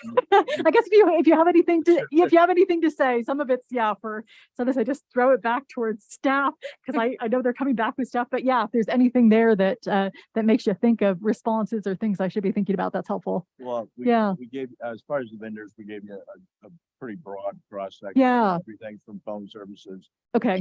To, the tire handlers, the Gotcha. recyclers and that. Okay. Liberty Tire. Larson provides a lot of truck parts and that type of. Oh, okay. Oh, cool. Okay. So we really went clear across the board there. Yeah. To give you a broad range. Once again, it's things we're all experiencing, unfortunately. Yeah. Yeah. That makes sense. The rate study, I wish we had a more in-depth presentation for you, I'll be honest. Part of that is we were without an executive director for, 3/4 of the year. Yeah, no, that makes sense. Really, because we are entering the last year of the agreement, we were hoping to get through the year and discuss some long-term. You brought up a very good point about are the people that are producing the most paying the most? All other utilities they do. Those are things to discuss and do agreement and maybe some more creative pricing structure. Okay. Yeah, I'll let someone else ask questions. Thank you. That's helpful. Thanks, Ronnie. Who else? Questions? No? Did you get enough information? I definitely did. And I can provide a little bit of context as to why we're trying to get this information from you. This is an unusual situation where one governmental entity is approaching us, a separate governmental entity, to actually levy our own rates in order to compensate them for their operations. So these are our rates. This isn't the district saying we're about to raise our rates. Here's a heads up and here's the impact to your community. So it's important that we can defend them because they are ours. Under our franchise agreement with the district, they are allowed to ask for a rate review after demonstrating certain thresholds, which they've done. It says nothing about a rate study being required. And it is at the discretion of the council to raise the rates, but we can't unreasonably withhold a rate increase. And what does that mean? Well, we've never had to really go through it before. So what unreasonable means is probably going to be discovered as Ben and I come up with a recommendation for you. And yeah, I think these are really good questions to make sure that you feel comfortable with the rates that you are about to set. And it kind of depends on what the rate study looks like. And you're correct, Ronnie, that typically when we're imposing a mandatory fee across kind of all households throughout the city, water, sewer, any of the enterprise fees, we wouldn't, go to a place where we're just sort of incrementally raising them and hoping that it's going to cover all of our costs. We would require a rate study. We don't want to get in a scenario with the district where they're unable to function, though, just because we're getting hung up on the idea of a rate study. That would be the worst case scenario. So I think we're trying to define where the cliff is, if we're close to it, and if so, how do we keep them off the cliff or away from the cliff as long as we can until that rate study is completed. Okay, I'll entertain a motion to table ordinance number 2023-02, amending the Moab Municipal Code trash and recycling rates until our meeting February 28th to allow staff to make recommendations for you to consider. I will make that motion. All right, a motion made by Tawny. We have a second. Second. Second by Kaylin. Any further discussion, Tawny? No, I just think it's important to note that across the industry and across every agency, these are the hard realities. And we need to keep staff, we need to keep well-trained staff. You don't want me out there backing it as one of those. I Um, thought you wanted the truck. I just want to look at it. But, and I appreciate the work that's gone into this. So. Thanks, Donnie Kalen. Anybody else on the council discussion? When would this go into effect? March, if you approved on the February 28th, it would be that first month. Although, well, I mean, you actually have discretion about it. Or is it April or March? Oh, April billing, but it'll start being levied in March. Right, so, yeah, that makes sense. Yeah. All right, motion made by Tawny, seconded by Kalen to table ordinance number 2023-02. Call for the vote. All in favor? Aye. Any opposed? Motion passes 5-0. Thank you, guys. More to come in a couple weeks.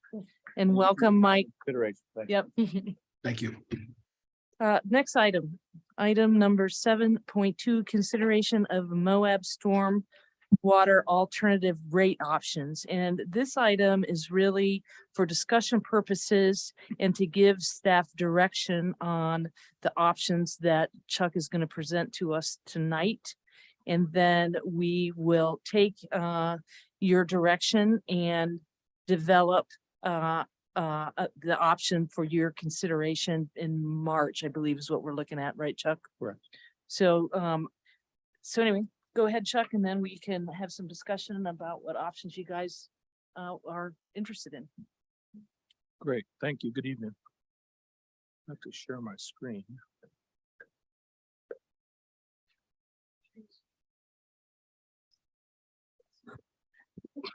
Hello. Hello.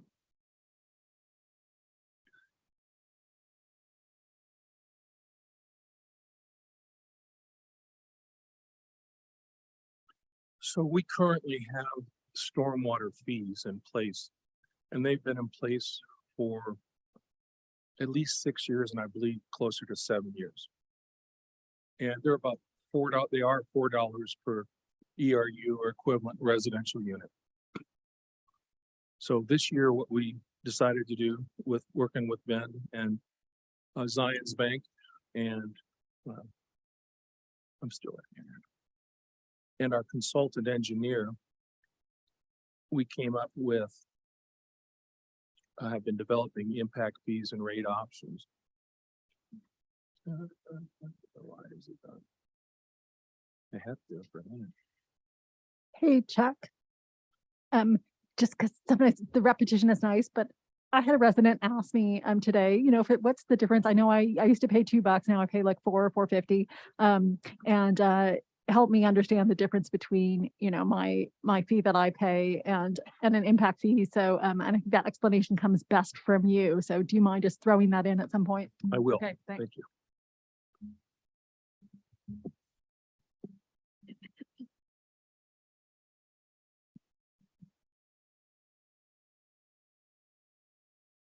I don't know why.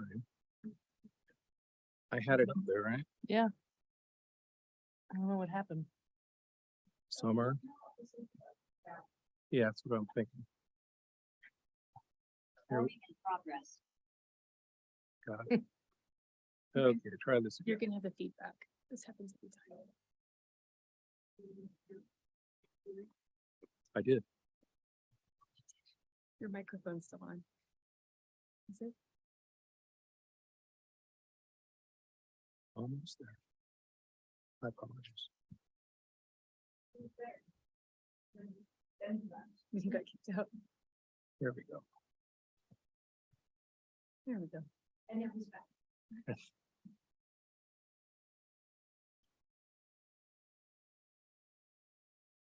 So typically it's every 5 years or so that we will visit these rates.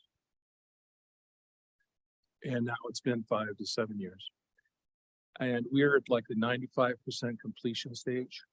And with that, we wanted to come to council and get some input from you to see if we missed an option. We're going to present you with 3 options for rates.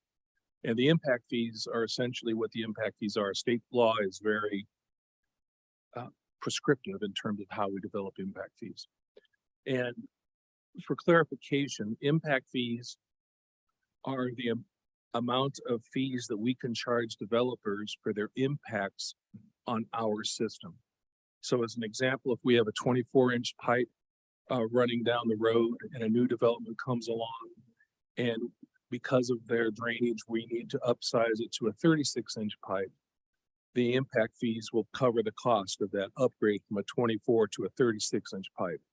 So impact fees are from new development, and it can only be used for upgrades to the system. They aren't allowed to pay for past problems that we already have in our system.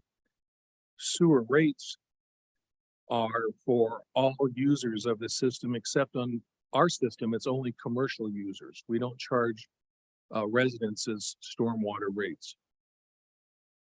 And so the numbers that we're looking at here are based on that format.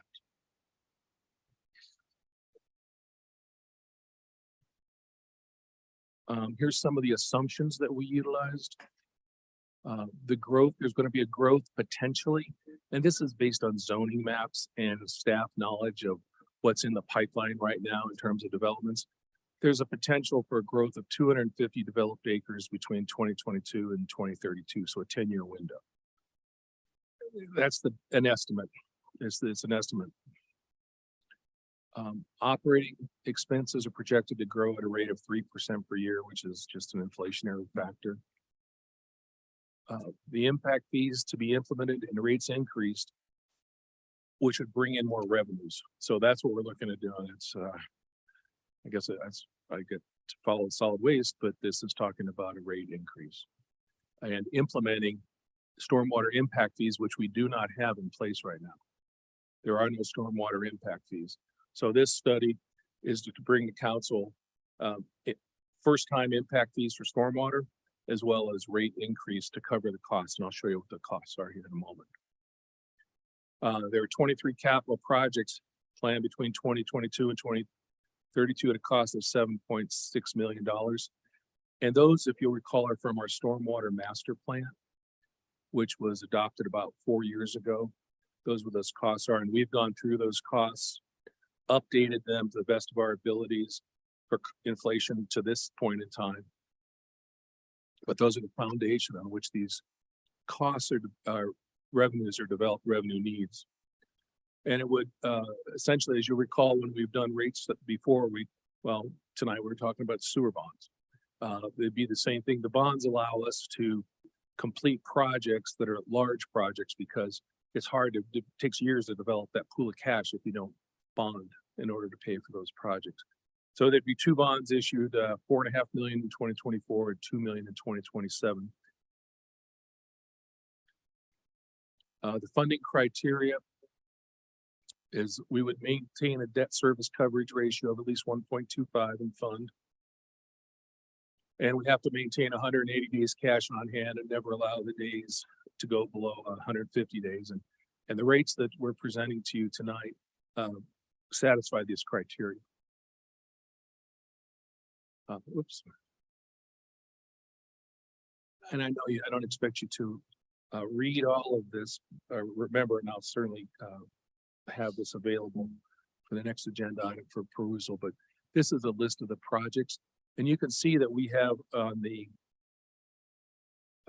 project numbers are from the stormwater master plan. Project locations are just a description, project location, and then the estimated total cost, and then the impact fee eligible cost. So as you can see, as an example, some of those projects don't have impact fee eligibility because we don't anticipate any new development impacting that structure, that existing infrastructure that has needs at this point in time. Let's see if I can... oh, there.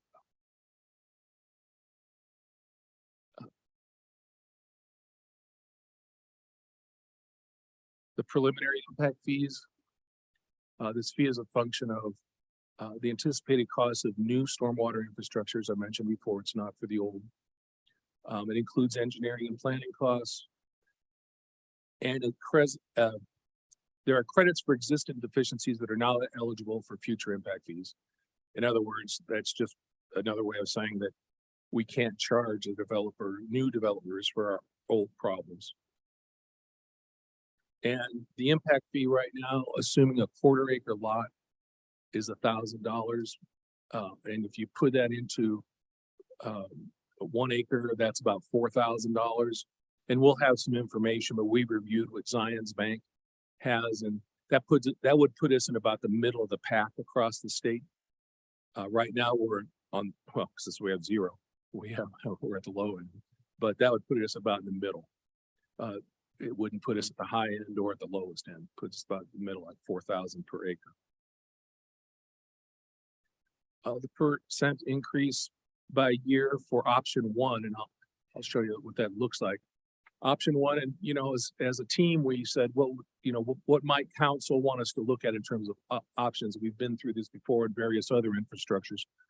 So the one we looked at was, well, option 1 is bite the bullet, take the biggest hit in year 1, and then it's 5% inflationary cost increases essentially for the next 9 years.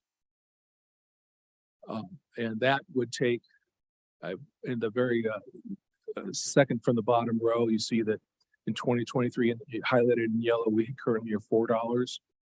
The rates would go up to $8, and then 5 in 2024, and then 5% per year thereafter.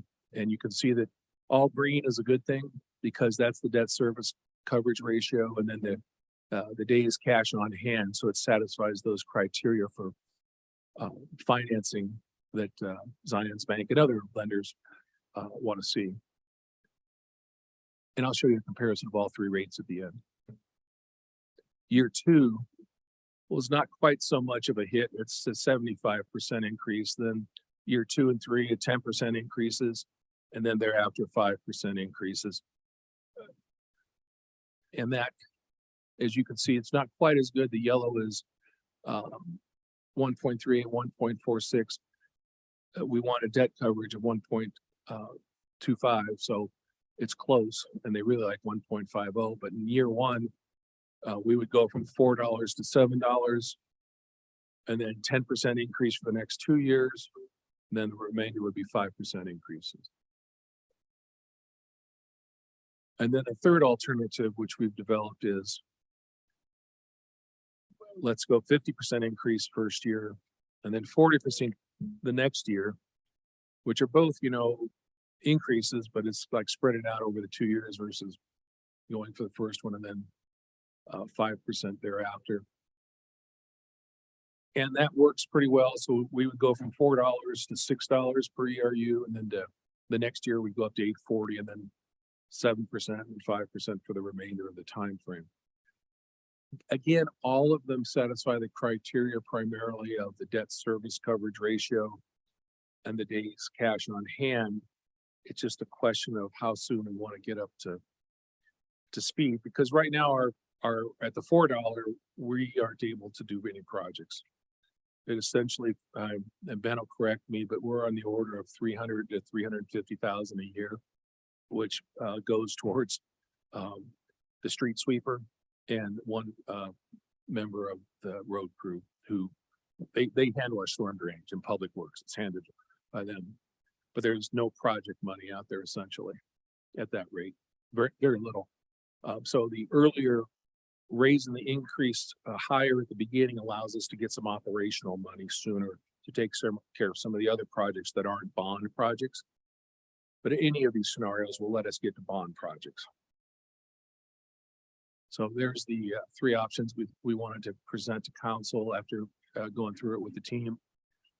Option 1 would be to go from $4 to $8 in year 1, and then 5% thereafter. Option 2 would be, $4 to $6 in year 1, and then 10% for the next 2 years, and then to the 5%.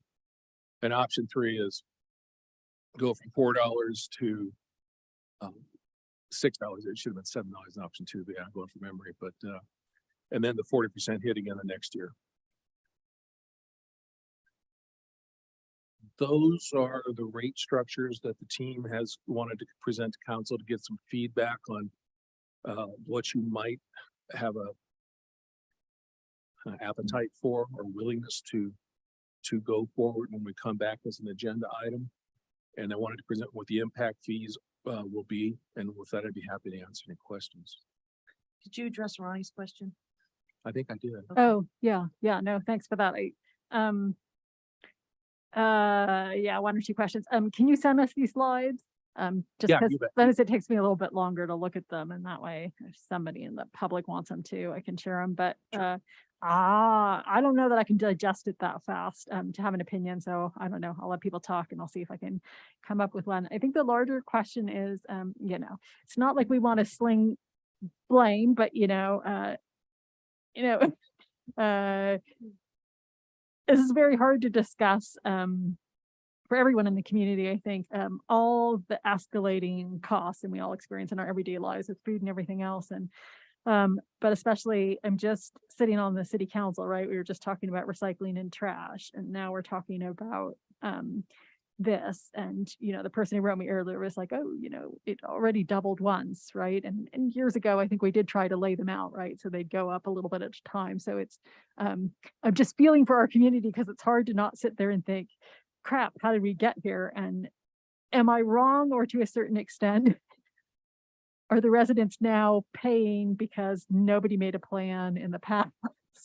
And basically now, if we want to take care of our infrastructure, we kind of need adequate rates to have the funds to pay for infrastructure replacement. And this is to kind of part of the problem with the structure of impact fees, right? On the one hand, they make you feel good because you're like, oh, it's paying the real cost of putting in the new stuff, but you're like, oh, and I understand the state wants rates to pay in the long term, but at the same time, I mean, isn't it kind of true that over time you find that you're always kind of in a long-term pickle? Am I wrong? Or is there a better way to be doing this long-term? It's just hard, right? Because if we look at, inflation is different right now than it was, but if we think about people's average wage increases, if they're lucky enough to have them,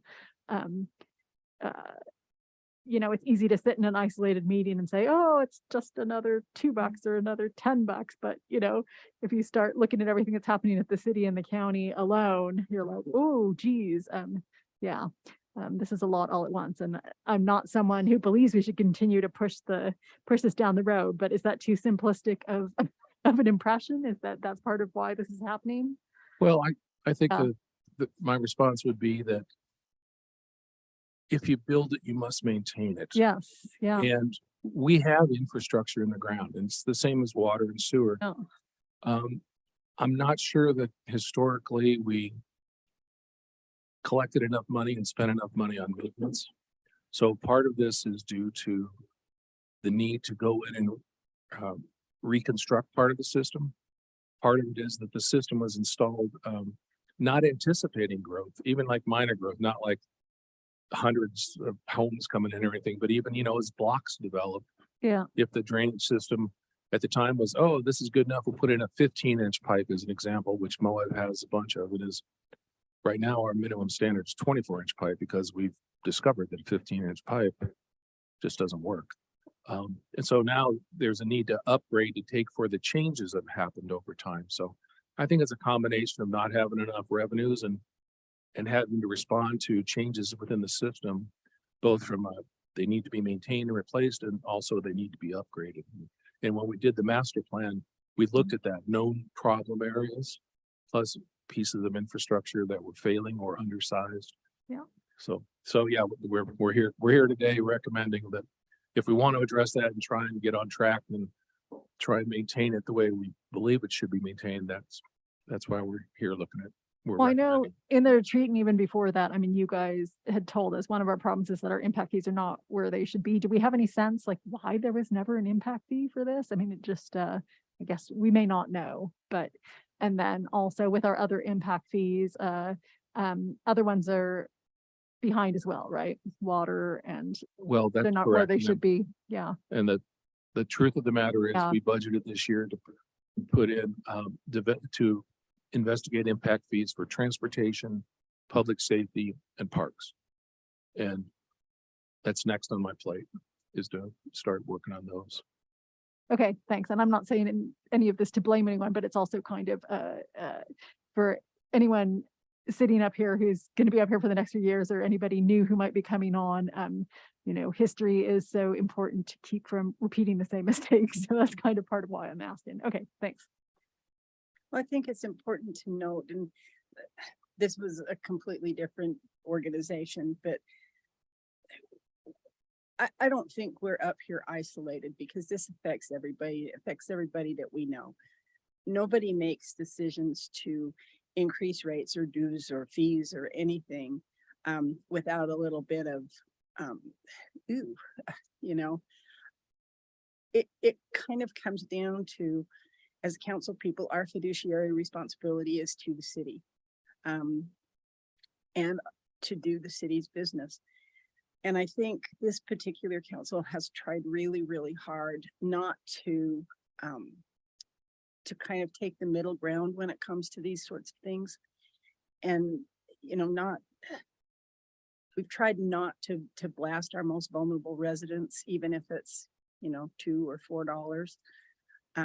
But we have to look at it as a business decision, not an emotional decision. So this is also providing a service. As we saw last summer, stormwater management is also a critical service that no one else in this community is going to take care of. And part of our planning for resiliency in the face of increasingly unpredictable weather is to adequately provision ourselves to develop and maintain the stormwater management systems. So as much as I would like it to be gradual, I kind of feel like the whole community has had a wake up very recently. And if we spread this out over a few years, we could easily have mild summers and people will forget. But I think people may be more understanding if we can maybe communicate the connection. And also, if we do have a big storm event in the next year or two, it's important that we also have the staff to deal with it. Chuck, kind of a math question. You know how with various rates and fees and impact fees, sometimes, you know, we have a formula, whether it's to, you know, based on the ERU or, you know, so when it comes to stormwater, you know, another person had written me and said, okay, well, how do I know when it goes up, that it's equitable? So when you're calculating for stormwater and increases, what's the unit or the formula one is using, so that people, you know, because people in town are always wondering, you know, it seems like in general, my impact or my use is so much lower than, you know, such and such, you know, often they like to use the tourist or the commercial or whatever. So just help me think through that, or if that person's listening now. Sure. The way we evaluate the cost, the rate for individual properties for a commercial property is we look at the amount of square footage of permeable, impermeable surface, which would be asphalt. And then as an example, or concrete, and semi-permeable, which would be gravel or dirt. And they have different values. One you divide by 6,000, the semi-permeable, and the other one you divide by 3,000. Come up with the number, and then that's then that relates to the amount that we charge them in terms of how many ERUs. Okay. Or equivalent residential units. Can you explain to me, so as far as residential units, what are they paying on this? We don't Generally. charge stormwater Okay. fees for residents at all. Okay. But it's such a standard when we do water and sewer, and this practice across the industry is for stormwater is to use ERUs as well, equivalent residential units. Though in our city, we only charge commercial, we don't charge residents for stormwater rate fees. Okay. Oh, is that impact fees though, or? Oh, even stormwater fees. Okay, because, you know, when you get your city water bill and trash bill, you have a stormwater line, right? Which is the $2 or the $4. So what is that covering? Chuck, Ben's shaking his head no. Okay. back there. Oh, am I wrong? Am I wrong? Or Yeah, now I think it's, for now it's, yeah, I'm a little dyslexic. Now it's 450. This is Yeah. about residential fee, like, right? Yeah, This is increasing the residential fees from I 4 to misspoke. something. Sorry, and I else. sometimes mix up rate and fee and. Yeah. So it's this, 4. this is increasing the residential fee from 4 to 8 or whatever. It Yeah, would be, to yes. whatever it What, is. how does this come into play for like subdivisions or new developments who keep their stormwater? Who have on-site retention ponds or whatever? Yeah, no one collects it all and keeps it all. They still have to, their water's still leaving the site under our ordinance. No one does 100% retention. The most they do is 50% retention because our soils, they seal up the retention basin. So they do partial retention, then they do detention, which releases the flow. But we still evaluate it based on the permeable and impermeable surface. So it's the same formula. Okay, so we should think about it as the impact fees that are just gonna affect commercial based on this, and then, but the 450 that people are paying. $4. Okay, yeah, that's covering, just in case, again, that person is listening, help them understand what their $4 is covering. Up those projects, those $7.5 million worth of projects.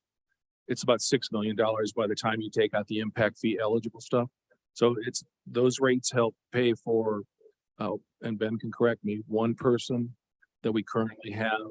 The street sweeper, which keeping the streets clean is a way of keeping stormwater pollution levels down. That's why we use a street sweeper, keep residue from going into the storm drains. And it also will help to pay for these projects, which are retrograding and bringing them up, like I mentioned, as an example, from 15-inch pipe, which is overloaded during the storms, to a 24-inch pipe, which should handle that. That's what those rates would go for. Okay, increase. and the formula you mentioned having to do with permeability or semi-permeability of soil, is that specific just to the impact fee, or does that play any role? Like for the average person who's gonna have their 450, No. is everybody paying the same rate, or what? No, terminology that's pay? usually, that's what we use for the commercial. Yeah, gotcha. Okay. So, so if the average person says, oh, well, how do I know my rate, my $4 is equitable to my neighbor? I mean, everybody is pretty much paying the same rate based Yeah, on because type it- of, Because the lots are property or- typically one equivalent residential unit. okay. Yes. Okay, thanks. I think that'll help the person who asked me about it. And then commercial, fees are based on what? The permeable Okay, area. but and that's for the semi- impact fee, but also for their monthly rate? For the rates, yes. Okay, thank you. Yeah. Okay. Sorry, that was so confusing. No, it's Okay. it's the most convoluted formulas that we have for our infrastructure, It but is it's, good, but it's not unusual for commercial and residential to be treated differently when in stormwater rates like this.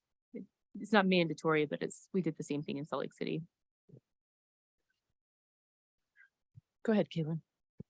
So during strategic planning, we discussed, that's the possibility of discounting rates for low-income households. And I'm wondering, I realize the work on this may have been in progress at the time that we talked about that, and it's important that it get rolled out sooner than later, but I'm wondering if that discounting is under consideration as part of this, or if it'll potentially be a larger effort. And I realize you haven't even summarized the strategic plan results yet, so but I'm just curious how that might play into. yeah, at this point, we have not considered it because this was underway. I'd have to give that some thought and work with Ben and Corey to come up with a recommendation on that. Because all housing will have an impact on stormwater. And I think what council's looking for is incentives to help bring in that low income housing. So I guess I'd say we can look at that, but we haven't yet. Well, I don't think it's incentive. It's like a break in utility and enterprise fees for low income households. So people who maybe can demonstrate an inability to pay. Oh, low income, I'm sorry. Yeah, no, but I can see why you're like low income housing incentives. Yeah.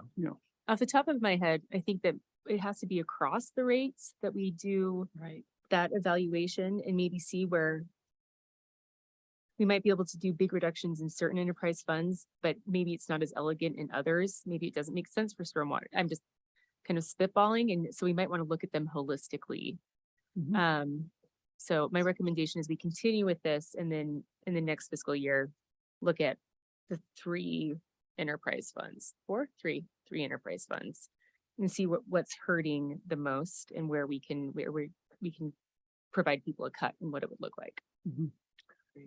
And then just a clarification about how we conceptualize equitability of rates. It seems like if we have a bunch of stormwater flowing through town, it impacts us collectively in our ability to move around and for potentially even emergency services to respond. And so to some extent, is it not a collective responsibility that might be shared per household as opposed to just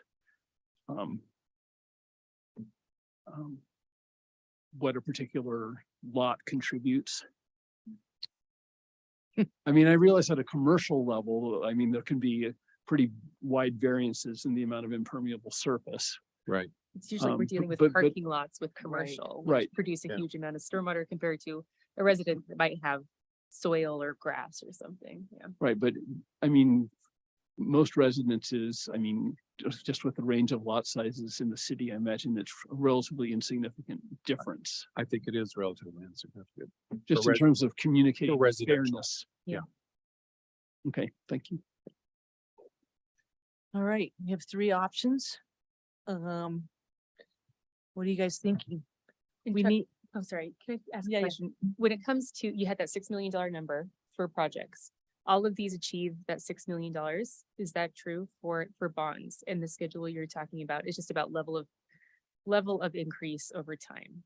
It's- Or, So the increase doesn't get all the 6 million done in 10 years, Mhm. but the two bonds at 6.5 at 6 million.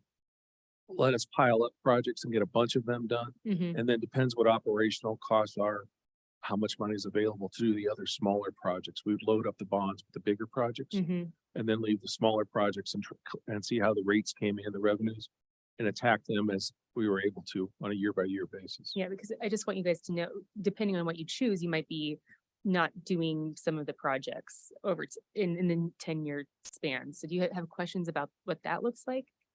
Yeah, that would probably be helpful. Like, do you guys need, I mean, while we're sitting here for us to make a verbal commitment to one of these options, or can we take a day or two to look over the slides and maybe get a little information? Because that does seem important, like what does or doesn't get done. It seems like that could influence our decision. So the average homeowner would be looking at like a $48 increase per year, If you increase it to 100%, 100%. So Yeah. it'd be, that's correct. and they're getting twice the stormwater remediation. Well, You're getting 100% more because we're not doing any. right. so the 100%, there'd be a big increase, and then it would be pretty minor after that. 5% per year is what we have slated. And that's the most projects? That's the most projects. Be like $2.50 a year after the big Correct. jump. And I guess I should say one bit of history that I neglected to, and you made me think about that, is the city had been storing up some money, and I don't know because it was unbeknownst to me was where it came from, but I think some of the stormwater money went to take care of Stewart Canyon during the widening. So we, the city had been stacking up some money as well as some general fund money went in. So it's not like we've never done a project, but we did a great big project and that drained the fund. Mhm. That's And that, so far that project's working pretty well, that basin up there, in terms of its impacts. So we've been monitoring it. Chuck, what would it take to produce something like an alternative or scenarios where it's like you're getting 6 projects with one, you're getting 8 with, 4 with this? Well, I right. don't know how much information you guys want for Because it that. kind of sounds like if we do option 3, we're paying for a street sweeper and we're throwing a couple pennies into the fund to fund things going on. If we pick option 2, we pick it up a little bit. If we pick option 1, we're kind of hitting the ground running Right. Yep. and we don't take care of this. I think that's a good way. And if we pick option 2, it's $24 more per year per household, or is it or 48, if we pick option 1. So I think the impact could be big on families who that this could really hurt and stuff. However, the impact that it could help within the community, we could get a lot more projects done that need to get done sooner. So I think that's just useful information for us to share with residents. Like sometimes I think more for those people who can afford it, right? Sometimes they prefer, if they know it's going to be a wash in the end, they prefer to get, you know, the biggest bang for their buck. So yeah, if that's taken up front, but you know, again, what do you do about people who can't afford that? So if that's easy information to get us, that would help. Yeah. Yeah. Just, is there a big downside to tabling this for a meeting and getting some of that detail before choosing exactly option 1 or 2 or 3? No, and actually, we were just trying to get a sense of where council was headed. Hmm. We would bring back the list, like when we did the sewer rates, we told you what would be in the bond package. Yeah. And that's the same thing we'll do. So. But are you you're going to build out option 1? So say they say 1, you would build out 1 completely, and that's what you would present, rather than all 3 alternatives built out completely. Yeah, I will bring that next time, or, you know, you'll have it prior to the meeting. And- Okay. Well, the idea was that we would have a public hearing, that you guys would decide what direction you wanted to go with these options. And then Chuck would, and his team would get into the details, and that we would present that at a public hearing sometime in March.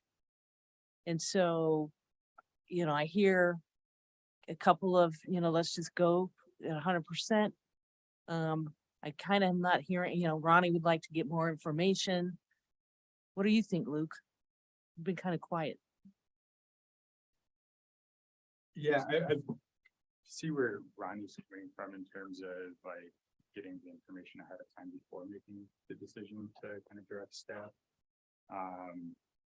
But I do agree with Jason that I think kind of hitting the ground running, it makes the most sense. It's one of those things where with the infrastructure that these funds are going to be covering, like it's kind of like the IT department where ideally, like you never even know that they exist if everything's functioning. So there might be that like $24 difference a year, but I was kind of thinking that the people who might be able to at least afford an increase are also likely going to be renting in town. From what I remember with like the Pet Creek fire, a lot of those people didn't have renter's insurance or anything like that. And so if we can like mitigate some of the flow of water and everything like through town, it might help protect some of their property and like kind of do cost savings like later on down the road in that regard. But yeah, I mean, I'm leaning towards option 1, I think, but having kind of a list of like the projects that would or wouldn't be able to make it in would be pretty important piece of information in terms of like the decision-making process. For me, it's like option 3, I don't think is there, you know, option 1, option 2, you know, I could maybe go for option 2. I think 2027 should probably be, just to keep up, would need to be 10% as well, just to, you know, to keep up with that incremental, because it's not there in 2027. You're at the 100% that you're getting there in 24, and then it kind of needs to go up maybe a little bit more. So I don't know. I mean, I think that either option 1 or option 2, I think is the best for the city to be able to get the stuff done that the city needs to get done.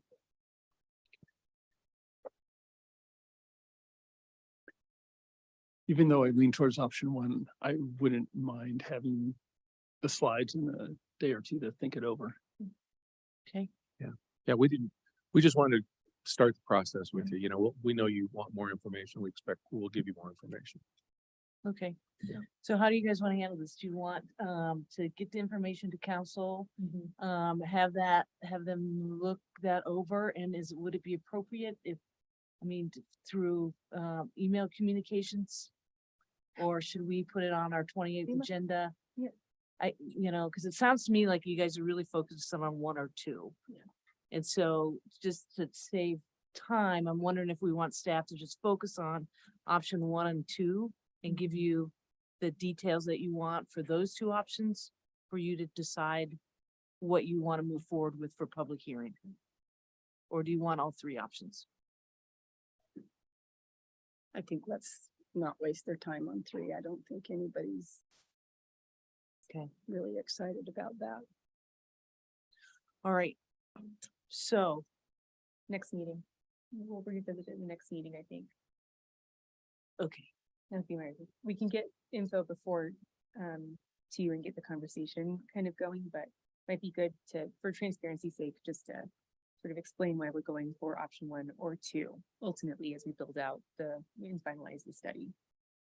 okay. So what I would like to suggest is that we make a motion to give staff direction to move forward with option 1 and option 2, and to provide council with more detail on what projects those would encompass. So can I ask for a motion to that effect? Sure.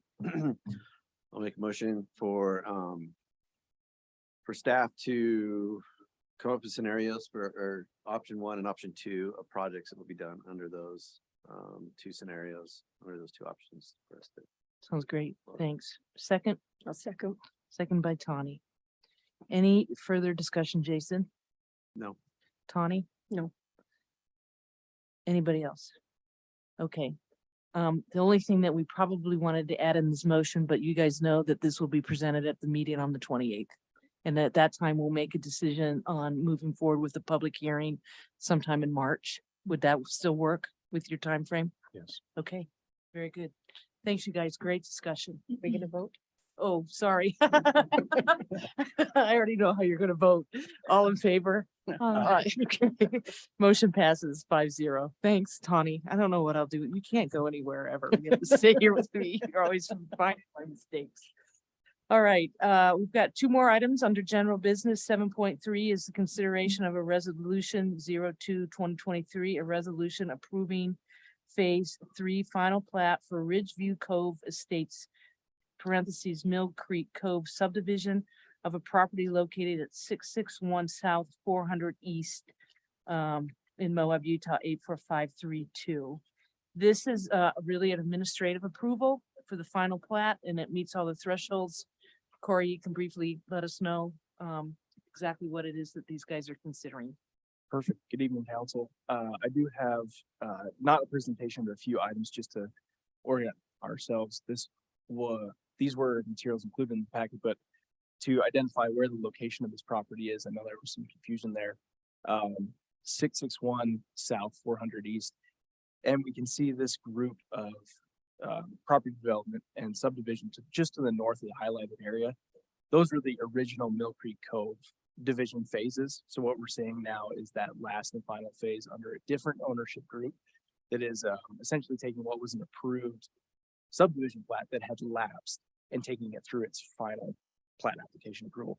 Given that there was a lapsing of those materials, it was required for the applicant to resubmit, go through that full process to bring them up to current code compliance and civil plan parameters. So that's essentially why it went through the development review process in that way before coming back to council. The items included, you'll see this is the original approved Mill Creek Twin Homes plat. So that phase 3 component we're talking about, there's Mill Creek Cove phase 3, and this is what you might call a secondary component of that, or what would be a phase 4 maybe of Twin Homes. That's what we're seeing as the Ridgeview Cove aspect of this approval here. The recorded county plat doesn't identify the inclusion of the properties just to the south of this property. I want to bring that up shortly. That those selected areas from a different owner, JJ Wong, are included here as well. So there's multiple ownership partnerships included on this plat. And this, of course, being the proposed plat draft for us. The approval procedures for this are outlined within that final plat of the subdivision phases. So there isn't really much discretionary amendment even within the planning review. We're ensuring basically it's up to civil code and plat standards. So I'll go ahead and stop sharing. We do have the applicant and also a good portion of the project team available if there are any specific questions. And then Kaylin, I know there were some questions I had responded to later today. I'm not sure if you received those yet. I did. Thank you. I don't need to delve into that further. Perfect. Thank you. Yeah, I think they came late enough, so I didn't see them. So, in a nutshell, what do I need to know about the response to Kaylin? To shortly summarize, basically a clarification of our permitted uses and then also what the definition structure of twin homes are. And then this is what in a certain context is semantics of language, but also important definition aspects. So where we're looking at a platting mechanism here that is showing twin homes, the twin home aspect is an ownership overlay, like we might see with a townhome or a condo, as opposed to a use type. So in this R2 zone, a 2-household dwelling is a permitted use. And so when you're seeing those lot definitions or sublot definitions of lot 1A and lot 1B, generally the subdivision lot is lot 1.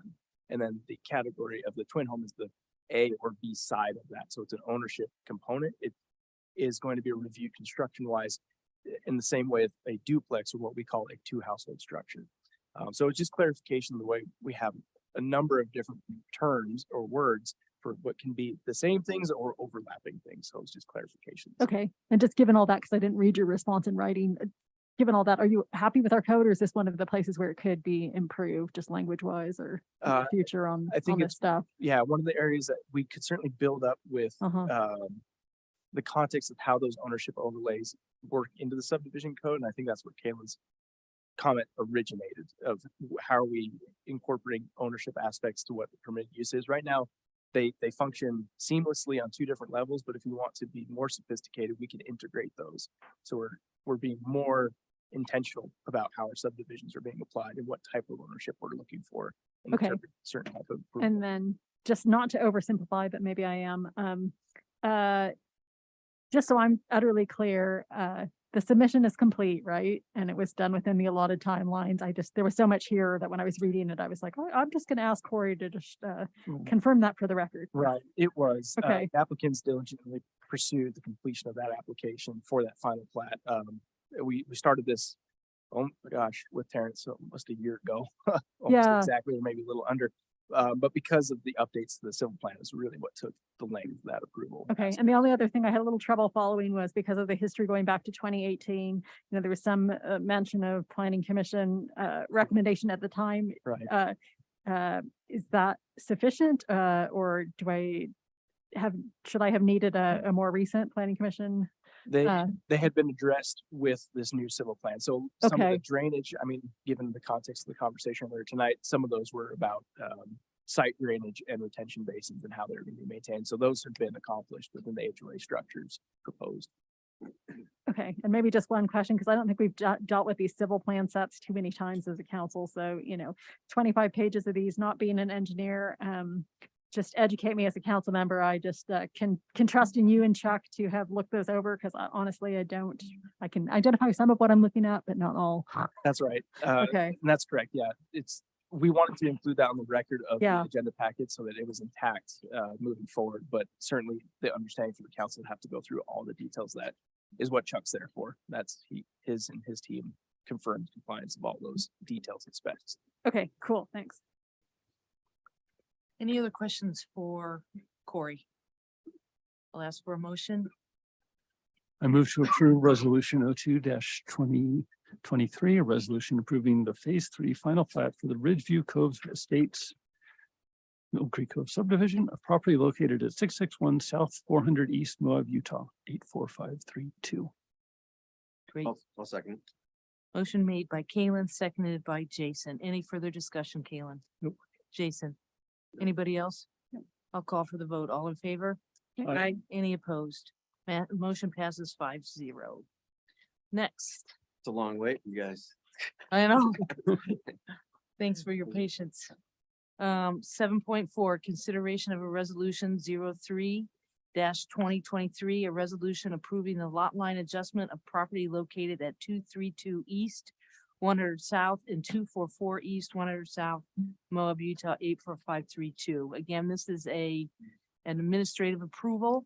I think that there were some errors you mentioned, but those have all been corrected and don't really impact this decision tonight. Correct. So going through the process of the surveyors, they noticed some of the boundary description language being slightly off in error. So they've submitted a amendment with those details fixed. So the plat is virtually unchanged from what was in the agenda packet, but we do have the corrected packet from the county surveyor available tonight, as well as the quitclaim deed description that will go along with that plat. So what my suggestion would be is a recommendation to approve the item, but approving it with the updated materials. Questions? Motion. I can move that the council approve Moab City Resolution 03-2023, a resolution approving the lot line adjustment of property located at 232 East 100 South and 244 East 100 South with the updated materials from the surveyor that Corey referenced. Does that work? Yes, thank you. Great. Thanks, Ronnie. Second. A second. Thanks, Tawny. Motion made by Ronnie, seconded by Tawny. Any discussion, Ronnie? Tawny? Nope. Anybody else? Call for the vote. All in favor? Aye. Any opposed? Motion passes 5-0. That's the end of our general business. Thanks, Corey. Thank you, Council. Appreciate it. Thank you, guys. Next we have Carly. Hello, Valentine's. Thank you for sharing the evening with me. Ruining my Valentine.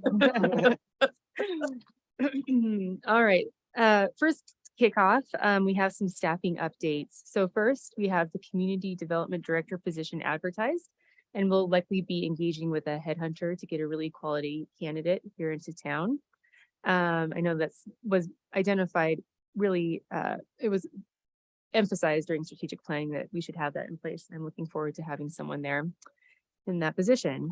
We've made an offer to an assistant planner. That person's local and they will begin later this month, hopefully. And that will just be a really terrific addition to help alleviate the workload in Corey's department and our planning department. And finally, we've hired a new part-time VOCA, and she and I are like ships passing the night. So I have only seen her. I have not spoken with her. And can you remind me of her name, Jared? Emily Weiser. That's right. I met with her today. Yeah. She's very lovely. Emily. Yeah, Yep. seems lovely. So really thrilled to have her on board to help alleviate Nathaniel's workload. Strategic plan update. As a reminder, we spoke about strategic planning in January. There were 7 pillars identified and 52 goals during that session. And since that time, we have worked with department directors to develop 138 objectives to move forward these goals. We will be rolling these goals into tracking software that goes live May 1st. So we anticipate adopting that plan by May 1st, and hopefully we have sort of draft to you by March. So we can start finalizing it as a group. The Moab Free Health Clinic is having the grand opening for its newly renovated health facility on Saturday, March 4th. This is the old USU property. There will be a daytime open house from 12 to 4, and we got an invitation to the city, so anyone should feel welcome to join. Transit update. Really exciting. We're preparing for an unveiling or a ribbon cutting, hopefully on March 16th. So we're going to prepare a ceremony to sort of kick that off. Be watching for that in your calendars, and it'll be wonderful to finally have that online. And finally, the ULCT is hosting the Your Land, Your Plan on this Tuesday in Price. I plan to attend if I can get away. I think Ben is going to go too. It addresses long-term asset management. And if anyone wants to carpool, let us know. Great. Those are my updates. Thanks, Carly. Questions for Carly? All right, we'll move on to council reports. Tawny. Well, I have a little report, but in light of things that have happened in our community and up north in our state and across the country this week in regard to young people, they kind of seem lame and petty. I just want to make sure as a city that we express our profound and deep sympathy for the McKinney and the Thompson families and anybody that is experiencing the loss of Zoe. I've known Zoe since she was 3 years old.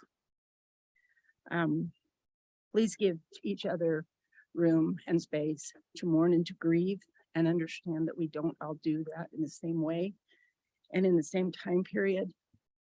And grief can manifest itself in very, very different ways. I get mean.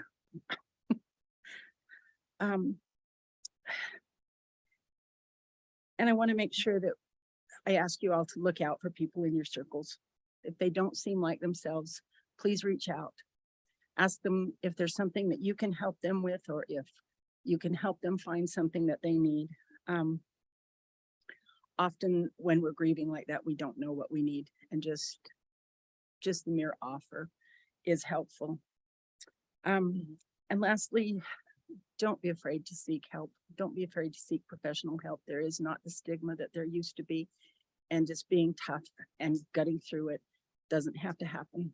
Everybody, every person, every human being deserves to feel peace and solace when they experience these losses. And this has been a huge loss to our community. So I did go to all my meetings, but I'm not going to report. Thanks, Tony. Kaylin. I attended a solid waste board meeting. It was short. We welcomed our new executive director, had an intro from the rate study consultants. I attended a housing task force meeting. There was another public housing session oriented towards families, or basically the residents. The turnout wasn't great, but it seems like the agencies felt good about the content that they created. So they're looking forward to finding other venues to present that information. And then there was those last two housing events were funded by a grant. And so there was some brainstorming about how using the remaining grant funds for housing engagement in the community. And I had a Community Renewable Energy Agency board meeting. A couple of the first program deliverables are nearing completion. The utility agreement between Rocky Mountain Power and the agency will be available for review by participating communities' legal counsel, hopefully in the next week or so, and then adopted by the agency soon thereafter. And all the community's low-income plans have been completed. And part of that is identifying partner organizations to get information out about the program. And there's significant overlap between the organizations of different communities. And so there's a committee that will be helping coordinate that outreach. That's what I've got. Thanks, Kaylin. Luke. I attended the Family Housing Resources Night on January 24th, which was, it was nice to kind of have all of the local community resources and agencies in one spot, providing information about the various types of housing assistance that are being provided in our community. I went to the home building journey workshop last week that was put on by the county planning department and commission, and found it to be really illuminating in terms of having a lot of like local developers and contractors and really kind of everybody involved in the entire home building process, identify the various pain points that they're experiencing along the process, and kind of seeing if there are things that we can do on our end to either streamline or simplify some of those things to minimize the amount of pain that a lot of our local developers and homeowners are experiencing when they're trying to help address the housing crisis in our community. I attended Putting on the Ritz this past weekend. Really exciting to get that event going again, and seeing a lot of familiar faces that I haven't seen in a while. I attended the local homeless council, of which I have now been named as the new chair. We received a presentation about the Home Safe grant by someone from the Utah Domestic Violence Coalition. It's a grant that's open to people across the entire state, but it is specific to domestic violence survivors. And it's targeted towards assisting survivors in getting into or maintaining stable housing, and helping them get employed or maintain their employment. So these funds can be used to pay for rent, mortgage, utilities, vehicle payments, insurance payments, and there's generally around like a 48-hour turnaround. Kind of the one or two stipulations tied to this funding is that the victimization needs to be recent and that the victimization needs to correlate with the need for the funding. So if you like lost your job because your partner showed up and kind of just created a chaotic scene, then any sort of loss in income could be attributable to the victimization. But if you just haven't paid your utility bills for a year or whatever, and it can't be directly tied to the abusive relationship, then those types of expenses would not be suitable for this type of, or for this grant funding.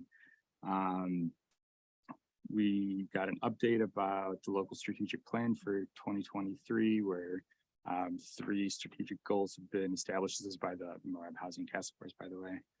So they're going to be looking at increasing resources and solutions for housing for vulnerable or high barrier persons experiencing homelessness. They want to increase awareness, funding, and participation in solutions for homelessness, and would like to collaborate with community-wide housing efforts to address situational homelessness.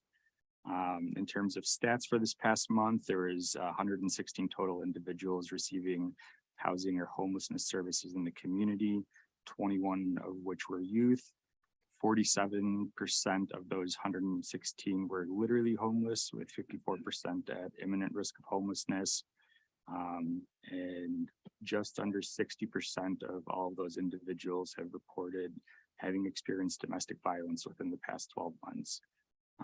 For agency updates, Grand County Commission representative let us know that they've already approved 4 ADO applications out of 8 that have been submitted, so for around like 110 units in total. So hopefully that'll start getting going soon.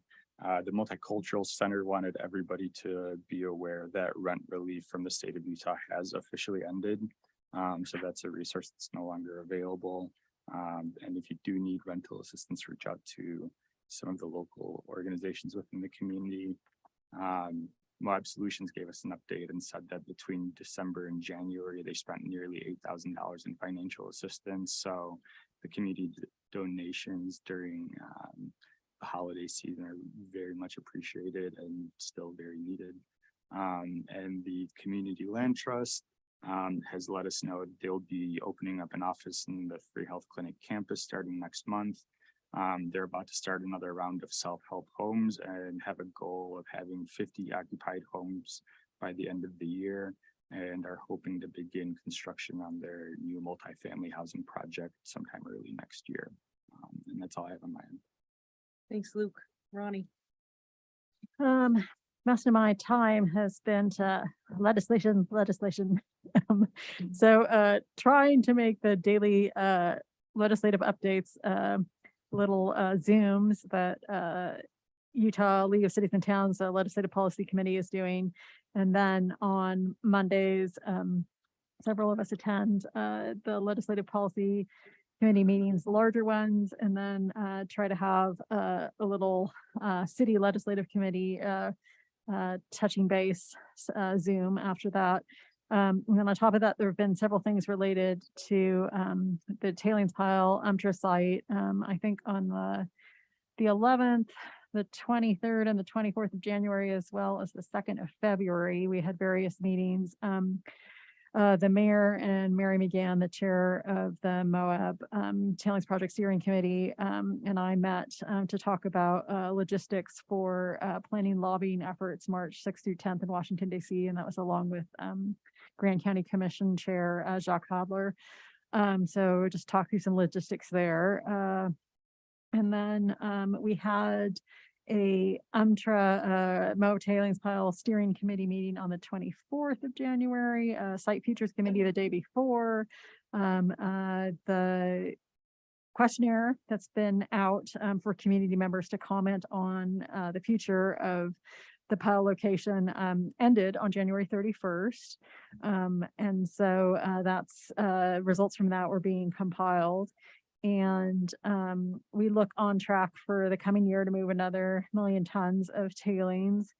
I'll let the mayor comment because I missed the Site Futures meeting yesterday. And we also had the the mayor and Mary and Jacques and I met with the acting federal cleanup director, Matt Udovich, and Sasha Robertson is also from the Department of Energy from the site, just to, we usually meet with people from the site before going to DC to just touch base on any thoughts that they have that might help with our visit there.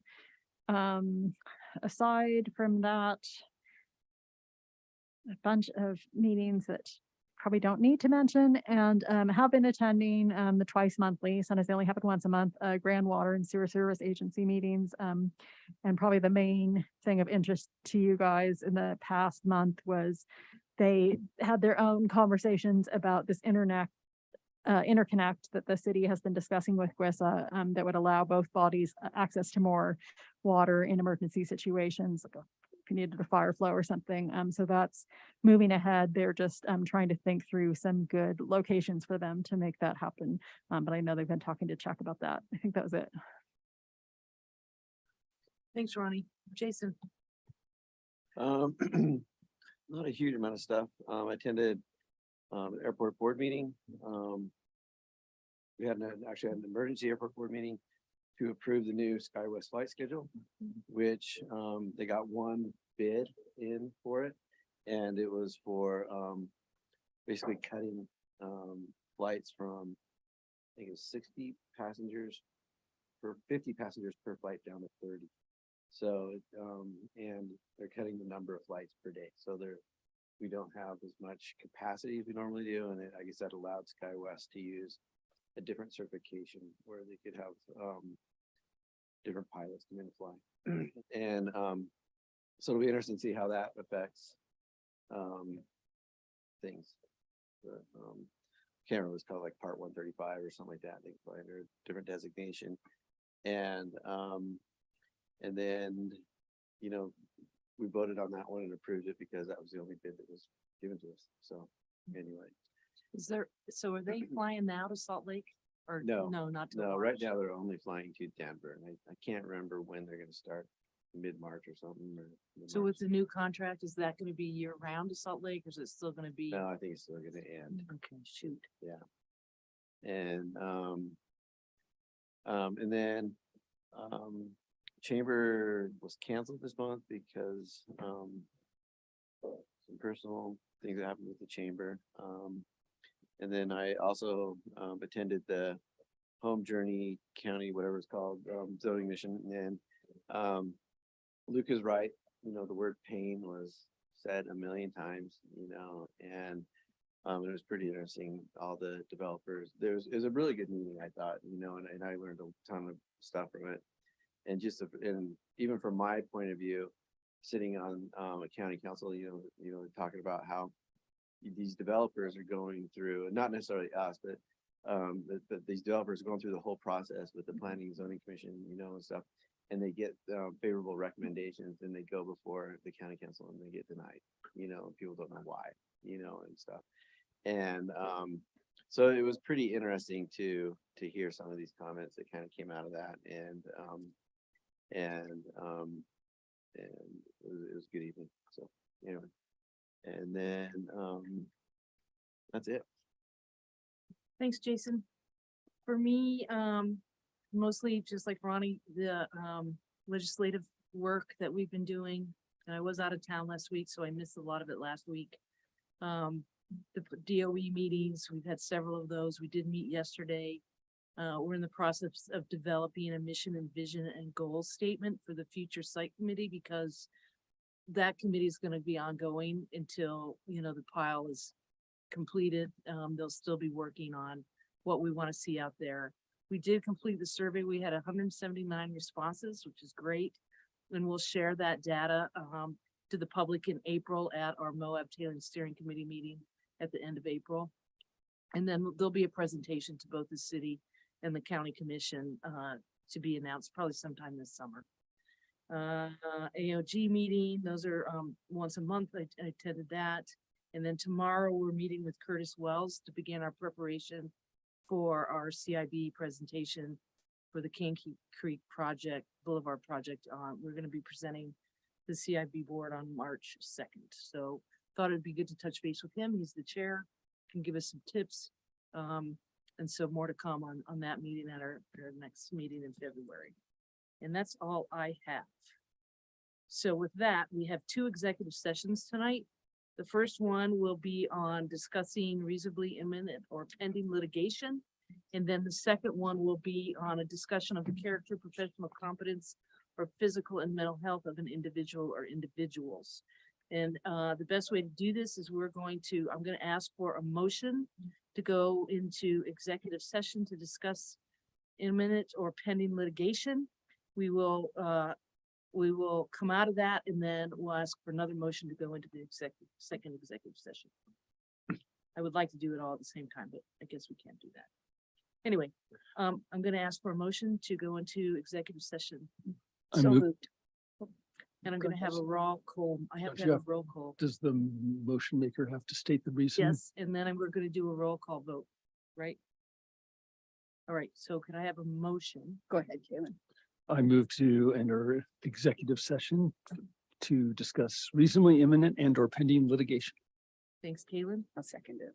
Right, motion made by Kaylin, seconded by Tani. How do you vote? Aye. Tani, Jason? Aye. Ronnie? Aye. Luke? Aye. All right, we're in closed session and Jared is gonna stay here with us. And no, I'm not supposed to say anything. Lisa, don't get mad at me.